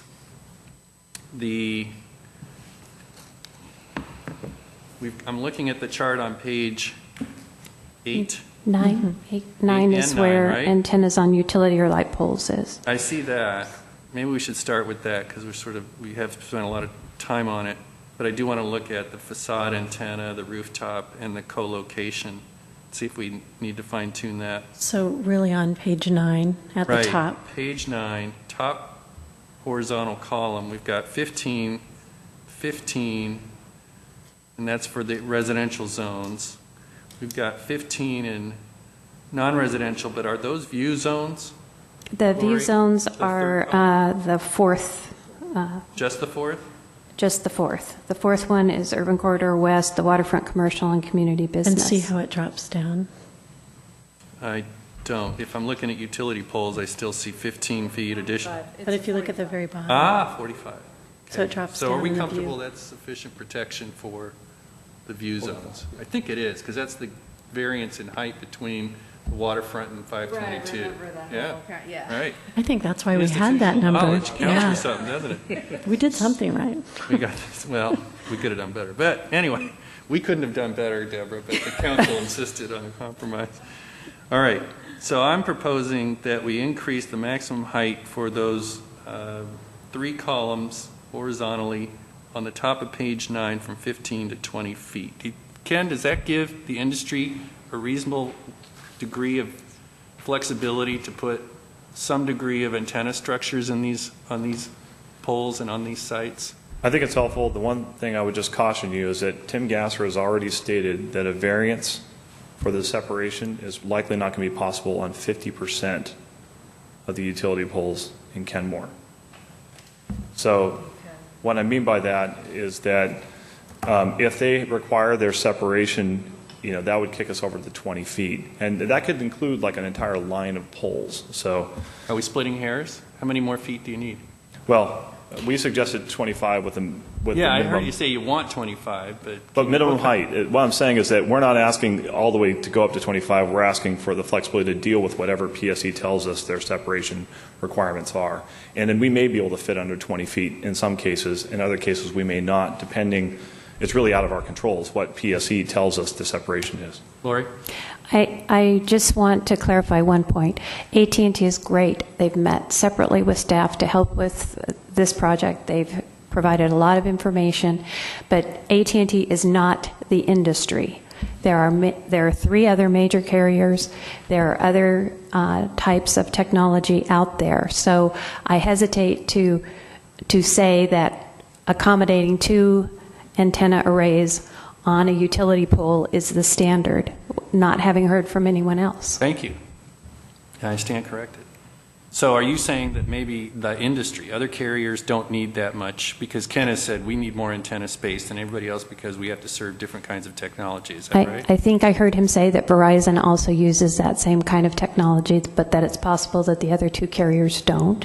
Okay. And we certainly have seen indications in a number of places that there are other types of technologies, small cell, which I know AT&T is pursuing in other parts of the country, that may not require that much. Your proposal is 50 feet, but that's a flat height limit, not, do you have It's 15 and 50 feet. 15 and 50? Right. Because we have 55 already in the other ones. So that's still a change, though, from what's on here. Correct. Okay. Yeah, we went more restrictive. We were very restrictive. And do we know if PSC is putting or installing poles greater than that height? Would we simply not be enabling AT&T to put their antennas atop that type of pole because the pole is already too high? That would be correct. Well, I'm thinking about 20 and 50. Okay. Gives the industry some room. It adopts the staff's original recommendation. And it also is compliant with some of the other jurisdictions. Well, Doug, I know it seems, if I can speak for the Yeah, go ahead, please. It seems like a reasonable compromise, and I think what we're trying to do, if I'm hearing Ken correctly, is aggregate or concatenate the 2 components of the 8-foot antenna array twice, and then make an allowance for whatever PSC may require for separation, which could be between 40 inches and 5 feet, and they really kind of own that as a specification. Is there a solution that could, and I hear you, Lori, that AT&T is just one provider, and there could be providers that do it with less, but I think AT&T is a significant provider. So is Verizon. And I think I appreciate what you're saying in terms of your arrays accommodating multiple bands where Sprint or T-Mobile may be focused within a different band, but as consumers, I don't want to have to choose my provider based on what antenna system they choose. I like the freedom to pick based on price and features. So is there a way we can look at that above, rather than look at 20, right? Could we look at it, let's say, as 16 plus whatever PSE requires? If I'm hearing what you're saying correctly, right? You need 8 plus 8, and then whatever you need for separation. Would it be overly cumbersome to say 16 plus the PSE separation, which could be specific to the type of pole it's going on? If it has a transformer, it might be greater separation. If it doesn't have a transformer, it might be less separation. Yeah, it could be like 40.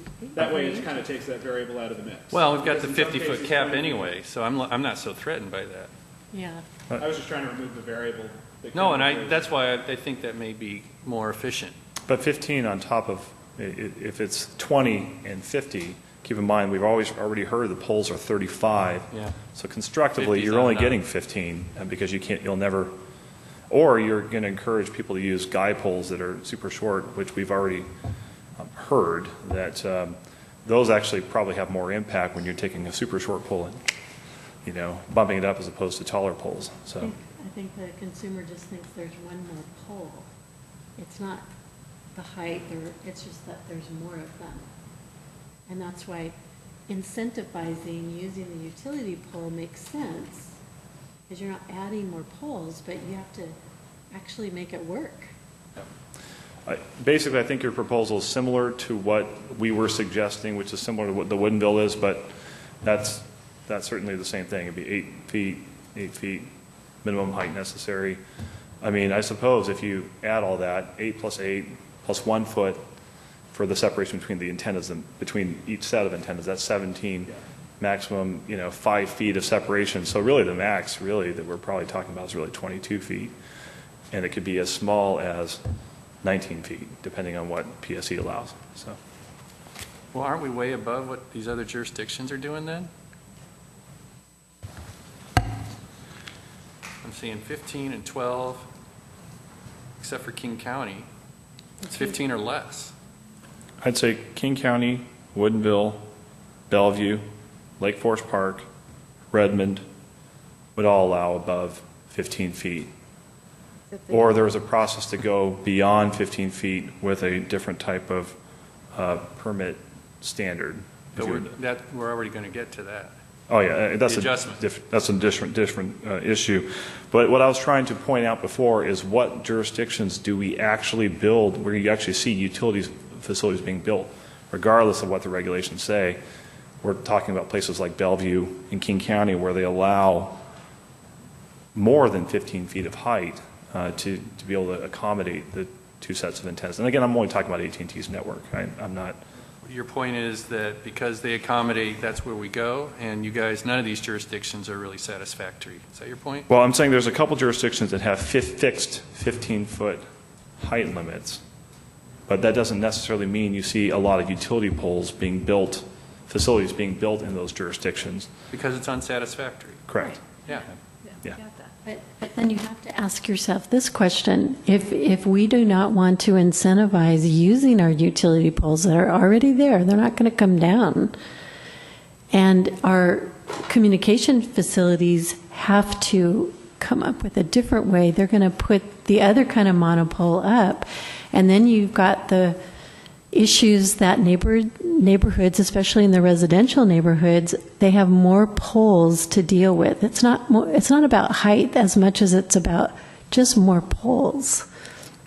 So the incentivizing of using the utility pole, but making a provision that works, not too high, but actual physics of how it works, and putting in some kind of an application process where the community gets to have some comment about it, to me seems like striking a balance. And I'm not averse to that. Yeah. I want to make sure we're only going up if we have to go up when I look Right. at this chart of neighboring jurisdictions. Lori? I just want to call your attention to page 7, which were the locational priorities that you identified at the beginning of the process. And as you can see, an attachment of an antenna to a utility light pole in a residential zone was the lowest priority. That's right. Assuming that you actually wanted these to go elsewhere. Right. So this is why the regulations for these antennas are difficult, because it was a whole scheme based on the prioritization of where you wanted these facilities to go. Right. Why is the utility pole below a new tower then? In a non-residential, look at where it's going. Right. A tower in a residential zone wasn't even on the priority list because it seemed clear that that would be the lowest priority of all. Right. So now We we're picked talking our- priorities. Picked our bottom of our list and then picked at it. Mm-hmm. So, I mean, that, effectively, which is fine, Mm-hmm. but I'm just saying that's where it fell in our priorities. Mm-hmm. So, Right. So you're implying we have accommodated the industry Yeah, pretty I mean, well yeah. because this is only our weakest link. And right, they've got although I'm all these happy other to options. Go up 5 feet. I mean, I don't think I that's just that want big a deal. it's but, yeah. yeah.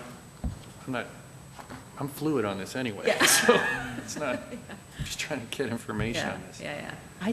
I'm trying to get a sense of where we are as a group and get input from staff. Should we Just- kind of take a straw poll? Or, We I could take mean, a straw can- poll. do I you just wanna wonder do if your there's fifth- any, I don't want to waste time on that, if there's something we're obvious we're missing, but Well, I just wanted to make a comment to Laurie's reminder about our priorities.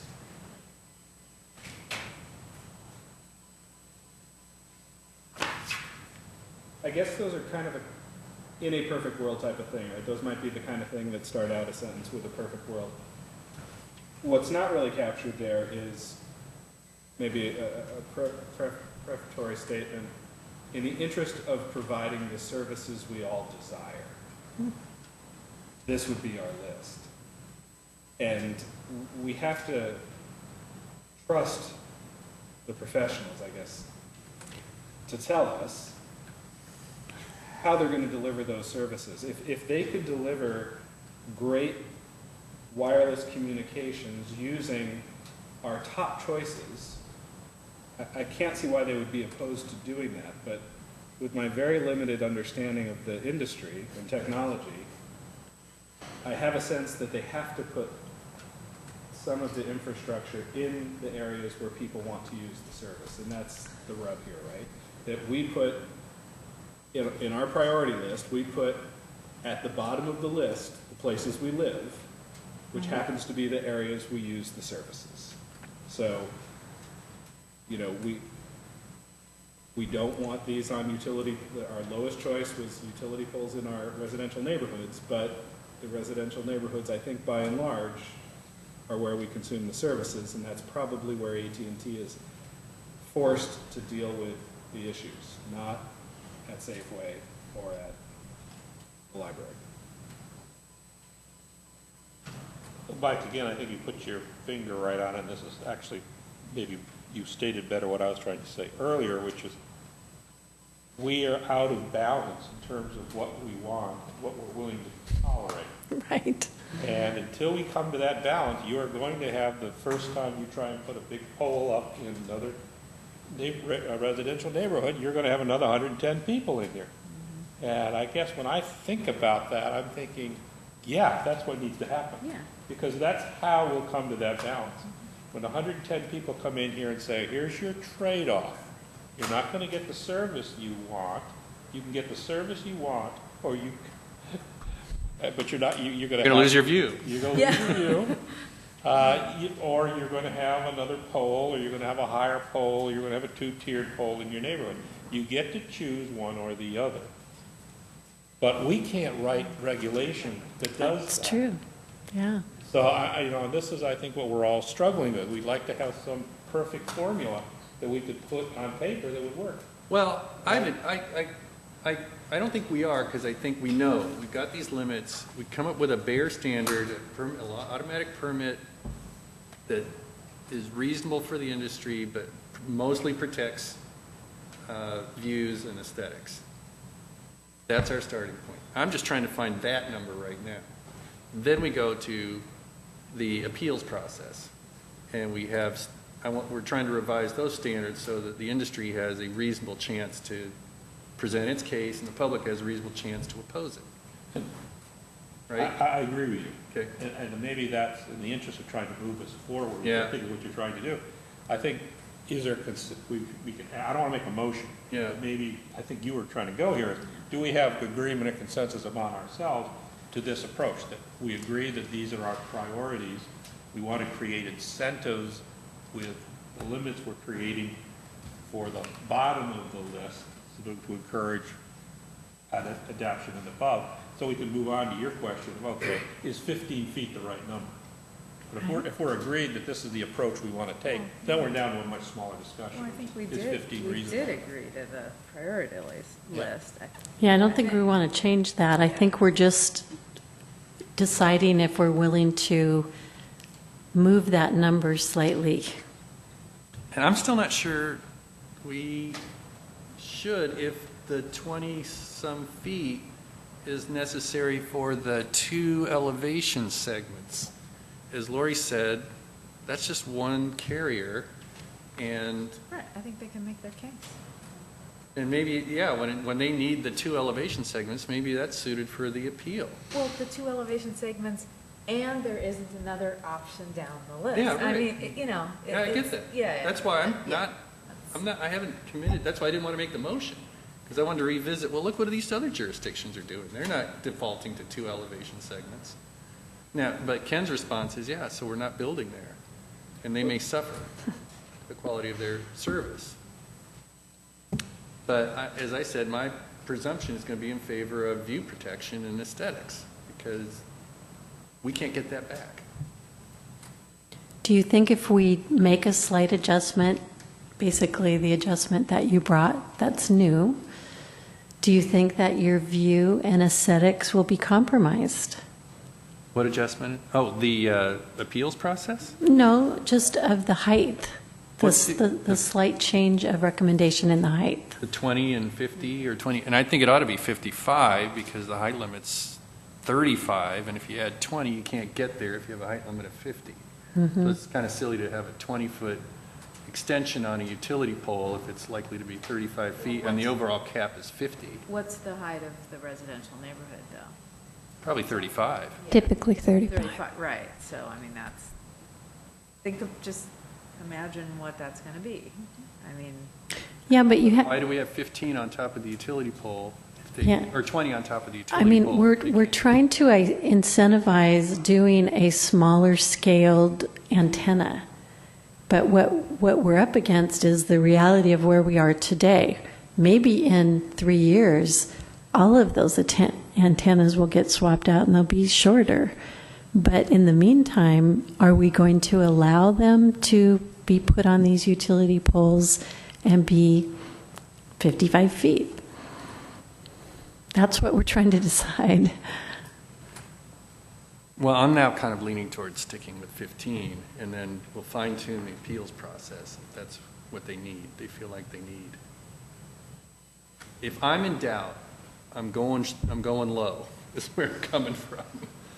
I'm not going to resolve a default in favor of an unknown that only part of the industry may need, and only in a case of their lowest priority, and only to get 2 elevation segments instead of 1. Right. That's too big a default for me, but that's me. Mike? It's not just you, I agree. I agree. Okay. I think that's where we need to go. I think the reality of this is, if we're way off here, this will be tested in the Right. first couple of times, and I don't think we're going to continue to butt our head up against the wall if we've got appeal after appeal after appeal. There's an opportunity to change this and it'll happen. I Right. prefer to have more information in whoever's sitting here to make that decision than to try and guess what that's going to be. Very persuasive. All right, that means we leave this where it is, and we need no motion. Correct? Well, I saw 3 responses. I guess there are Well, I'm only not raising a 6 of motion. you. Mike's not raising a motion, so if anybody Yeah, else wants to somebody raise a would have to motion, raise a motion to I invite change. them to do so. Dennis? I don't have a motion at the moment, but I'm inclined to be more liberal on what our requirements should be than has been discussed, because I do believe that they will go to the least resistant way to resolve stuff. And if they have bigger, I don't want to say just capacity, but issues in other locations, and they can resolve them there, they will do that. And so it doesn't mean we have to do all that they want, but I think you have to have some basics that are a little more flexible than our standards here. And part of that is sort of a recognition that they have a lot on their plate. Every major vendor is going to have a lot on their plate as they're trying to adjust to these technological changes. And we're just not going to get the service we want without figuring out a way to be more flexible. I'm a little concerned about creating the potential for, we're trying to find out where the citizenry is, and I think that's important, and it's in a balance we need to do. What I'm trying to figure out is, why do we need to do that on a case-by-case basis? Is there any way that we can deal with that issue here as a planning commission rather than on a case-by-case? Well, yeah, because we'll have it, once we do changes, we have a hearing, right? Yeah, so that'll be the opportunity, and we'll hear whether we screwed up. Anybody else? Well, Go ahead. but if you're going to look at that as the opportunity, if you have the standards so stringent, then we know we're going to create other conflicts in the future. Should we be less stringent now so that we can hear the comments before we impose the new standard? So I'm suggesting you go to the 25 feet. I'm still in favor of having a maximum, but I prefer the 65 foot because we picked that for other purposes. And then let it generate the controversy, and then we can deal with that when we hear it again, and we'll find out whether people have or have not changed their minds. And I'm not opposed to trying to protect the views that we're talking about, but the way I look at this is exactly how Mike had suggested it, is that we don't seem to want to serve the residential areas with as good a capacity because we don't want to give them the costs that impinge upon their aesthetics. Sorry, I'm gonna. No, I think it made sense. Okay. I'm just not saying I well, agree, but yeah, no, I appreciate understand that perspective. I'm just trying to be a little more liberal in how we approach it. Okay, Mike, go ahead. Just in partial response, I think we have a choice here in how we write this. If we write a conservative limit, which is what I think the staff has given us, the discussion is going to happen in a technical environment that's going to be more of a hearing. It's going to be more of a review process that will allow technical input by the vendors and by the staff. If we have a liberal construct out here, and so what you're going to do is you're going to have a public meeting, and you're going to have a much more emotional, volatile, and less, I think, opportunity to have a reasoned discussion of this. So, again, I would prefer to have a more conservative threshold here, so that would lead at least into the first, and I don't think we'll have very many appeals when we get down to it, because I think at that point the technical case will be made or will not be made, or the public interest case will be made or will not be made, and we'll be able to make better policy at that point. But we just don't know right now, and I would rather have us go to, in the near future, I suspect, a more reasoned approach to doing this than throwing it out there to the public and letting this be a public opinion, decided by public opinion alone, or largely. Thank you. And I wanted to add that if we were to liberalize these height limits, every application to go to those height limits would be grandfathered. There would be no public discussion. They would have to be approved because they would have a vested property right in those existing code standards, and the city would only be able to modify them for future applications, so it'd be too late to do anything about. There wouldn't be a debate over those. It would be a public opposition to the existing standard and a request to reduce them.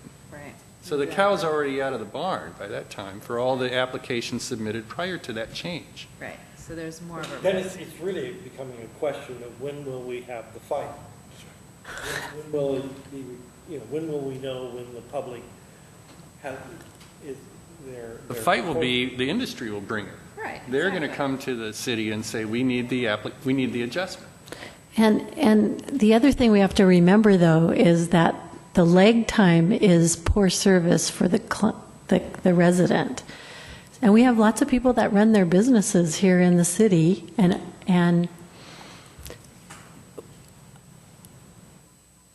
Well, I think we'll start to hear that too. I think that from the perspective of what we've been presented tonight, we can still take a very conservative view and not change any of the height restrictions. But is that really striking the balance that we want to? Because we have our priorities set, we have an appeals process set, but will that appeal process be used over and over and over and over again if we don't have the accommodations for the physics behind it?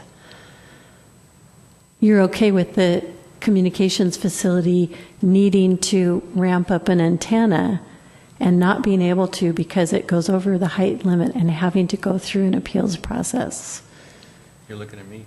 Well, I'm looking at us. But I'm looking at you because you're in charge. I mean, I'll respond, but I know that. Well, Deb, go ahead. I mean, we don't know, when we say, oh, it'll be appealed over and over and over, how often really are we talking about? We don't really know. But, I mean, I think that's an empirical question. I would, again, rather go conservative. We can always we can always liberalize it. But I think Doug's point's really well made, that, once the cow's out of the barn, you can't pull it back in. So you can always, you look at it in a year and staff comes back and says, God, we had 20 of these, and then you say, okay, well, that didn't work. Well, Yeah, and that's the benefit of incrementalism. You haven't missed the target right away. Maybe you missed it on the low end, but you can always push it up. You can't you let the cow out of the barn, you can't undo those, and then you're trying to. so could we ask the staff, when you listen to us talk about this, are we missing the mark or not listening to your recommendation, or do you feel like we have thoroughly discussed the recommendations and kept in line with the priorities? I don't think we can give you at this point any new information. I think you have the information you need to make a decision. Okay. And what you're struggling with is which way to go on this. And from what I'm seeing here, you seem to be on two ends of the spectrum. On keeping the recommendation as is.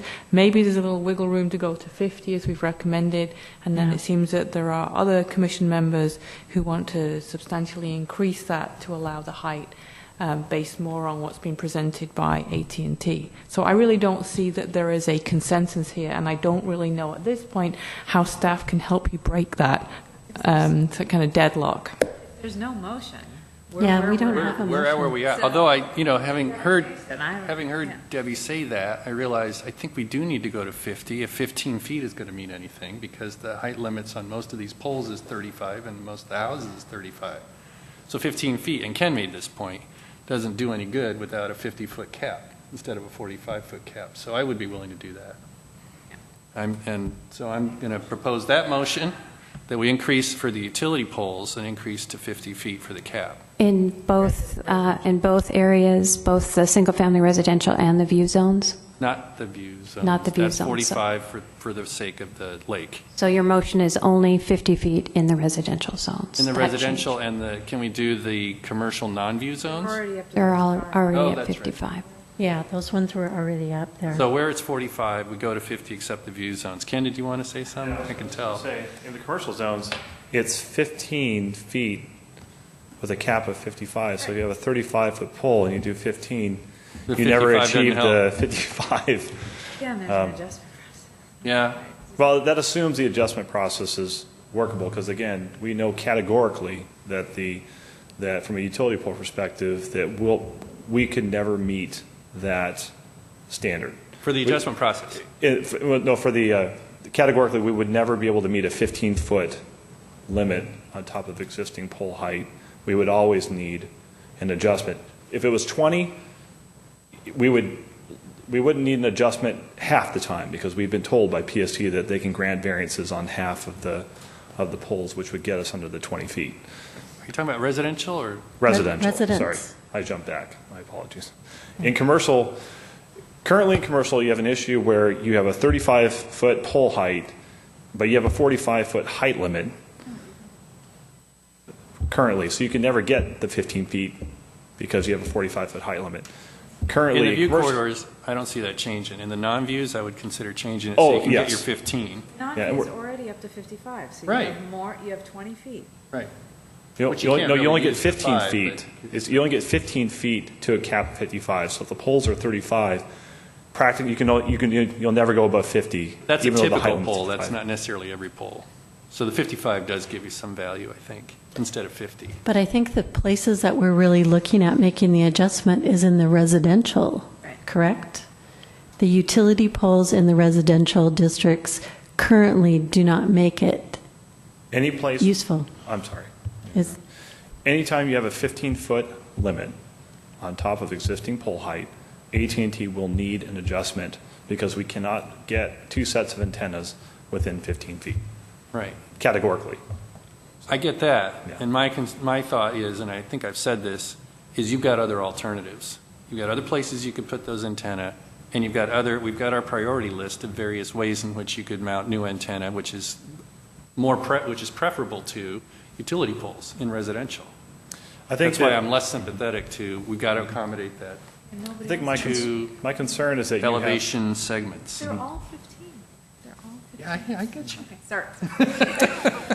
The concern is that really, if you look at from a land use map of where the residential zones are, you're talking about the majority of the city. We have sites in the commercial zones already. So when you walk down the priority list, you're talking about putting sites basically along the corridors that we already have sites. If you look at where most new sites are likely to be located, it's where the demand is growing and we don't have the facilities close to them to serve them, and that primarily is in residential zones. And currently in residential zones, there are two options: utility poles, rooftops. Rooftops, and that assumes that there are rooftops available.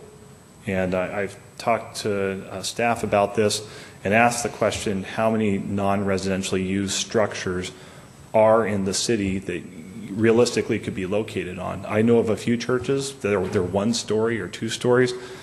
You know, practically speaking, are they really an alternative to the utility poles in the majority of the city? And again, the majority of the city is residential.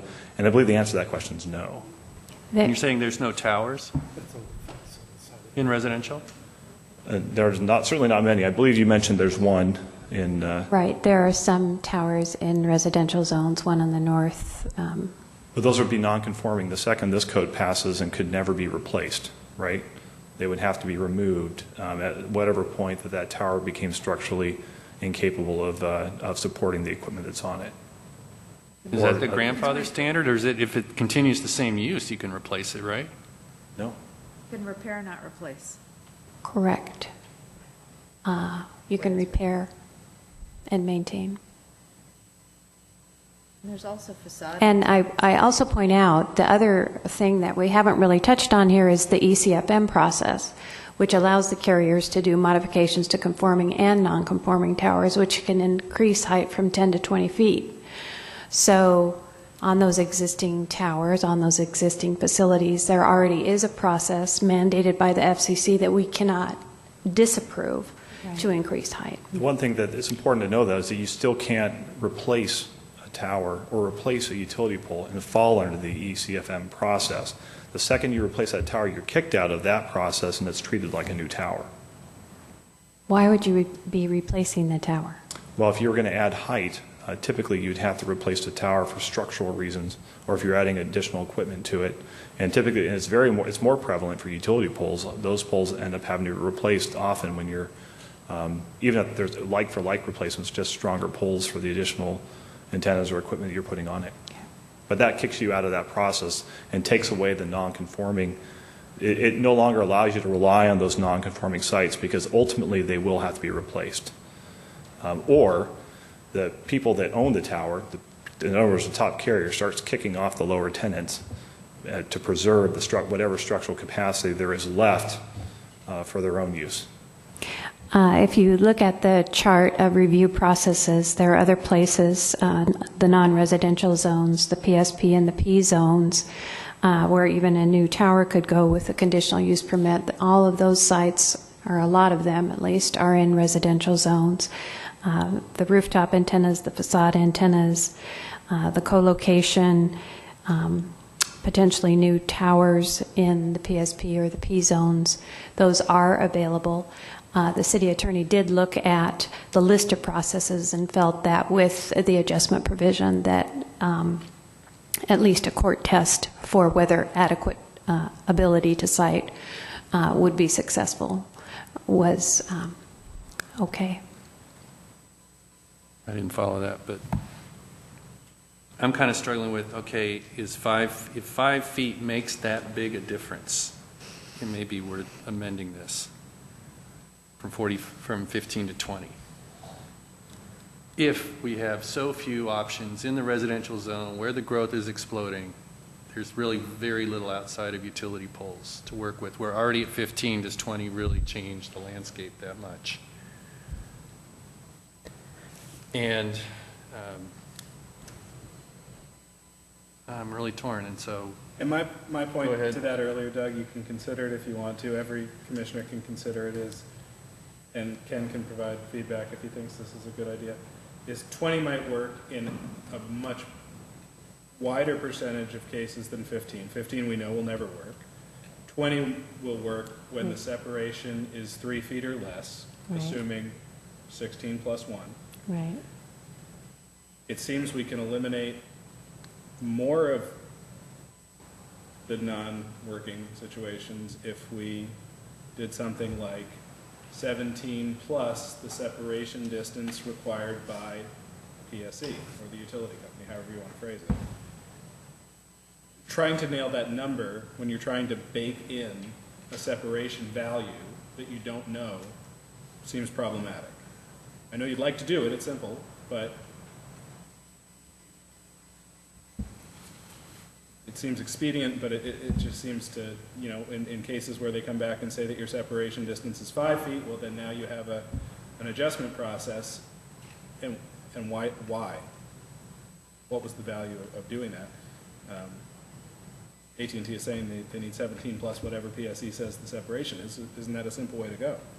Doesn't seem like the language is all The that difficult to value correct. is that it makes, there's, as somebody said, there's a gate, that there's an articulated gate, that when it reaches a certain height, that it triggers a process. That's the value. But they don't of control setting it. They don't It control doesn't what matter. Then they can But think about PSE is not in the another room. place to put it. PSE is walking through this whole process with no limitations at all. PSA could say to AT&T, we require 5 feet of separation. But PSE isn't on the table. But you're putting restrictions on a utility that they can't control. And what I'm doing is I'm offering some language to at least hold AT&T accountable for what they can control. And what they've come here multiple times to tell us are their technical requirements, which is 17 feet. So what if they just change it to like 20 feet? I'm not Because saying they can't control the other 3. It may be a PSE very little controls bit the if other PSE 3. is saying you need more separation. No, I'm saying, well, what if PSE all of a sudden says, well, you need 10 feet, you need 15 feet separation? They're not Well, going to. then let's hold but I PSE mean- accountable to that and In the maybe stop franchise holding, negotiation? perhaps, and maybe we stop holding AT&T. The other thing that, and I'm going to hold on to that comment for later, but you know, Yes. there's a couple things happening to PSE here that Yeah, seem inequitable right. in light of the entire conversation, not just the photographs that I pointed out earlier, but, you know, Ken raised a good point about the height limit, 45 feet, 50 feet, 55 feet.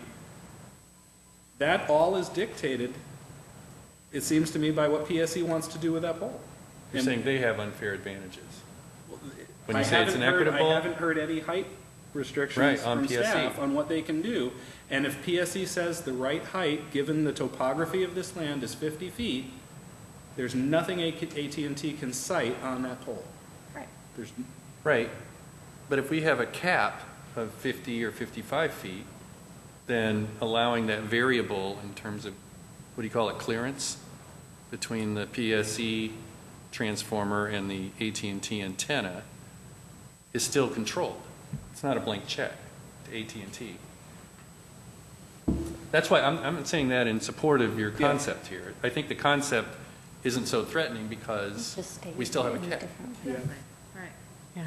So I don't Do you mind want that. If to- we think we can, if the staff can write language that reflects that, doesn't I get just too didn't want to complicated. trigger an adjustment process every, Time Certainly PSE does 15 something yeah. that doesn't accommodate the wireless facility.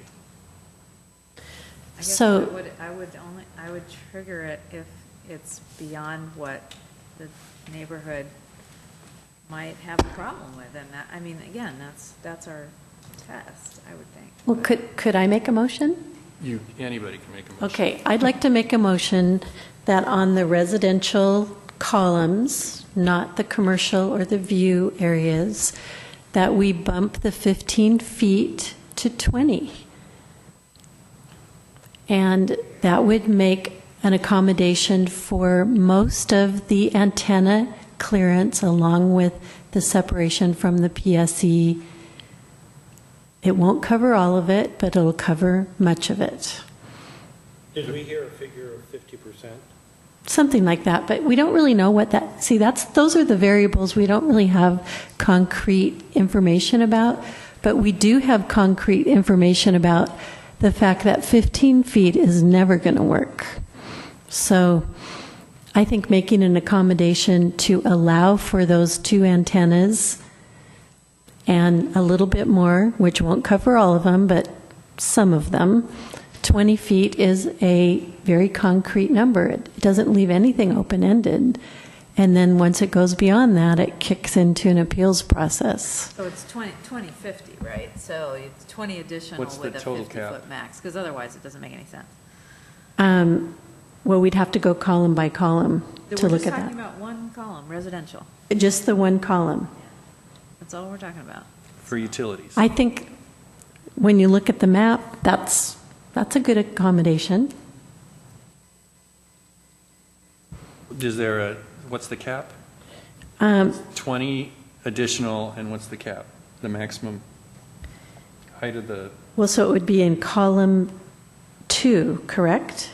it's column 1. Or column 1? Page 9 on the left, yeah. So it looks like it would be 55 feet, 20 and 55. 20 and 55. And then Okay. we could have other motions, and I think we should, Yeah. about the other columns going to 20. But let's take it one at a time.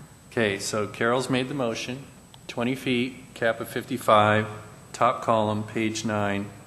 What, cap at 50, we talk? Carol? You saying 50 or 55? Residential.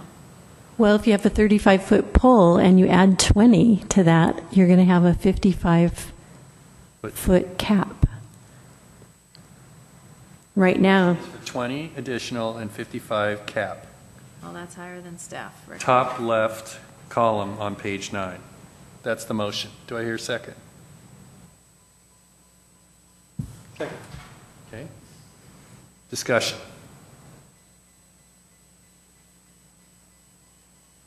Deb? No, I don't have No, any you- discussion. I'm going to vote against Yeah, it because okay. it's higher than Did what that- staff recommended. So. Mike? I'm going to vote against it. I think the staff. Well, I didn't mean to take the poll. I just want to Okay, open the yeah. floor. Yes, Have any I think trying to make a number based upon what the lowest possible poll might be out there doesn't work in my mind. I think the original staff recommendation of 20 and 50 is workable. I'm kind of leaning toward Mike. I was hoping Mike would make a motion to give language to the Well, let's- variation. we have a motion on the floor. I know, I'm We just- can vote it down. It's I okay. agree. I'm just, anyway. Anybody else have any comment? All right. All in favor of the motion, raise your hand and say aye. Aye. All opposed, raise your hand and say nay. Nay. Okay. Any abstentions? Motion fails. Mike? Try it again.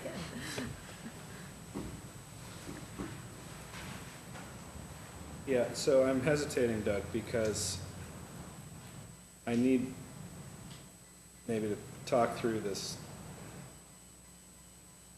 height cap, because I'm of two minds. I understand wanting to have an absolute cap. On the other hand, it seems that we're allowing an industry that could be undergrounding their utility wires to dictate where an industry that cannot underground their antennas can put their services, and that bothers me. And when I think about burdens placed on AT&T, in my mind, how I process that is burdens placed on consumers. Right. And when I think about adjustment processes, and I think about what Ken charges per hour, I think about my cost to do business with AT&T going up every time we require somebody like Ken to come in and argue for why AT&T needs to deliver better quality service to residential neighborhoods and what they need to do in Kenmore to deliver that. So these are some of the problems I have with putting some of the restrictions in here. And I know my language suggestion was pretty reasonable, and it would be great to have a motion around that, but I have other concerns about what would get caught up in that make me hesitant to do so. Okay. Okay. Anybody else? Discussion or a motion? Dennis? Just a question. Yeah. How hard are you on 9 o'clock adjournments? Thank you. Bob Seeger rule. Do we want to set this over? I think we're on the verge of something here, so I want to clean it up.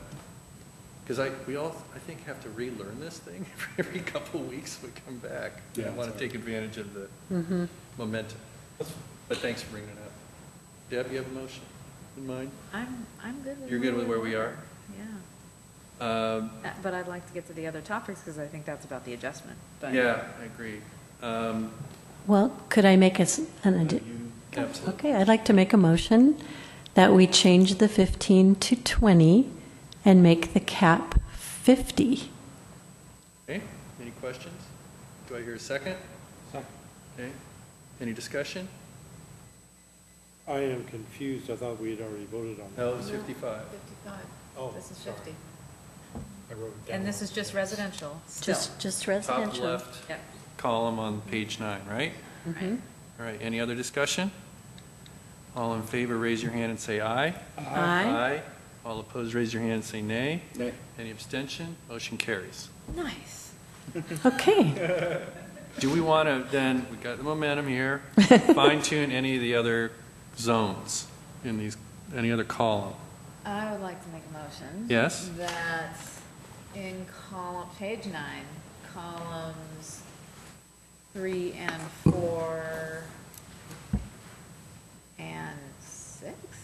1, 2, 3, 4, 6. The height be lifted to 20, but keeping the 55. 3, 4, and 6, I see 5 columns with height limits. Oh, I'm sorry, 3, 4, and 6. Isn't that what I said? I don't see a 6. 2, 3, and 5. I am counting, yes. 2, 3, and Of the 5. table, columns 3, 4, and 6, yeah. Okay, If you're I get you counting there. all the I columns. get you. Yeah, Correct. 3, 4, and 6. So we have the motion, raise the height, maximum additional height to 20 feet and keep the existing caps on columns 3, 4, and 6, which is residential R12 through 24, non-residential RB, UC, East, DC, and MB, and other non-residential zones PSP, P, and GC. Is that right, Deb? Yes. Do I hear a second? Do I hear a second? I will second that motion.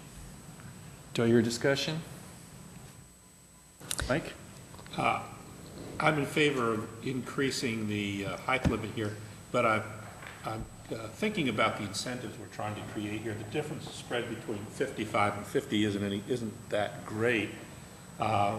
Just going back to my earlier math, 60 seems to be a magic number.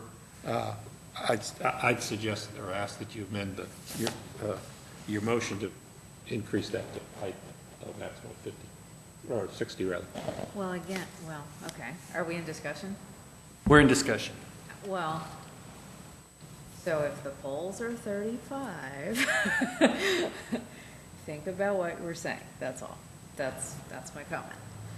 That's a lot of, Since this was a residential or a Right. zoo. well, they are. view- It's well, actually, you residential. did It's include not the single view family. zone. It's multifamily and commercial. Multifamily residential It's multifamily residential and commercial, and commercial. Non-view commercial. non-view commercial. Right, so, I hear you. I think 20 works if you've got 35-foot poles and 55-foot ceilings. right, I think you're saying that it doesn't quite work in some cases. Oh, Right, then they can appeal. that would be my recommendation. That's why I made the motion the way I did, but. Okay. Any other discussion? I'm sorry, I was trying to follow the list of zones covered here.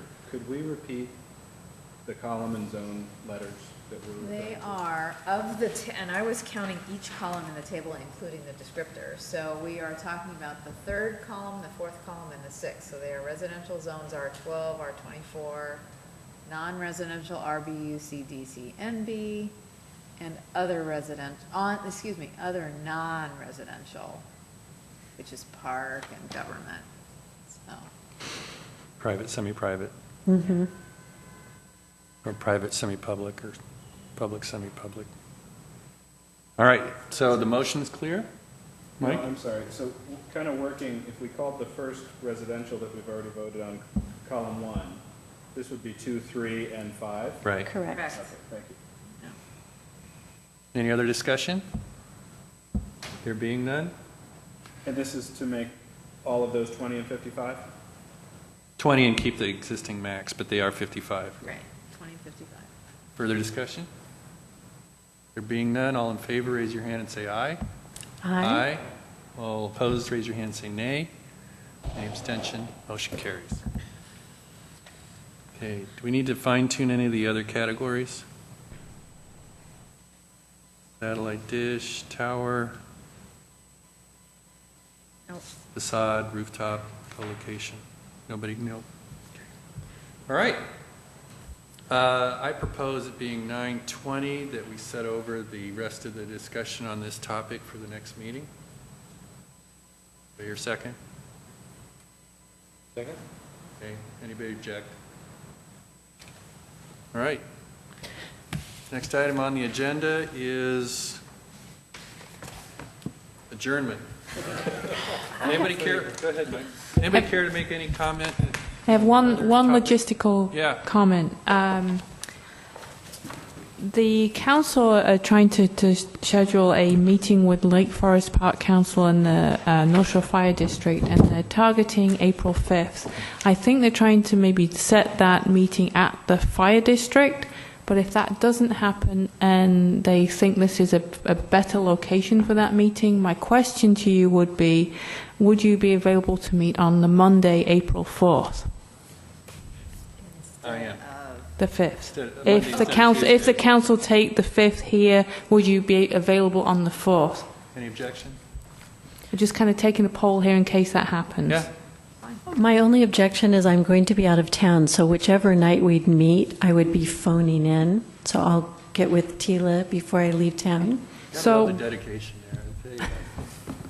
we'll wouldn't let you miss know. this. We will confirm one way or another, and probably in the next couple of days if we need to switch to the 4th. So right now you will have a meeting on the 5th, unless Till we further notice. till further notice. Yes. All right. Mike? And And my comment, which is, I do have a standing meeting on Mondays, but I will attempt to reorganize that If needed, It has okay. to be Tuesday. Okay. Thank you. And the only other item is I would like to present my co-commissioners with the information that I attended the Department of Commerce short course in planning. I'm sure you all have taken it. It was a very good meeting, and it did teach me a lot of things, probably made me value our staff and the workings of our city even more. We have a great city. And I have a certificate, but I don't know who I'm supposed to file it with. Is it with staff? Is it staff or, I mean, I would assume it is. I think you can keep that one. Oh, okay. For the short course. So they'll tell you, or it'll be official somehow, right? Okay. Let the record show that Commissioner Baker has satisfied the education requirements for the Planning Commission. I think we're invited to take that course like every 2 or 3 years, is that right? And it is worthwhile. I've taken it a few times. I did want to say one thing, too, and that is that the 522 Transit Now Coalition will be meeting, I think, here on March 31st. I think it's a Thursday night, 7 o'clock. And these are broader meetings. These go beyond the steering committee, which I'm a part of, and that committee meets about once a month, but they're kind of moving into a new phase of how to promote sound transit investment from the bond proceeds from ST3 onto 522 so that we all have better traffic. So if anybody's interested in attending, I'd invite you to do so. And what's the date? It's March 31st, and it's probably at 7 o'clock. And since we're already adjourned, I can say. I haven't adjourned the yet, but- caucus- Oh, I thought you did. Okay, No, I so just when said you it's next adjourn, on the I'll say agenda, but before we do that, I wanted everybody to have a chance to make public comment if they'd like. Deborah, did you want to follow up? something. It has to be after adjournment. Oh, Mike? Just a point of information. I ran into ex-Commissioner Doug Huxtable the other day, and he is actually actively involved with Arch right now. I think Debbie's aware of this. And offered, when we get to that part of the agenda, if we have any interest in touring the facility that they've, I guess, recently completed at Totem Lake, he'd be willing to make that happen. So I just passed that. Thank you, Mike. All right, any other commissioner comment? Any new business? There being none, I hereby adjourn this meeting. Okay, so then I can say.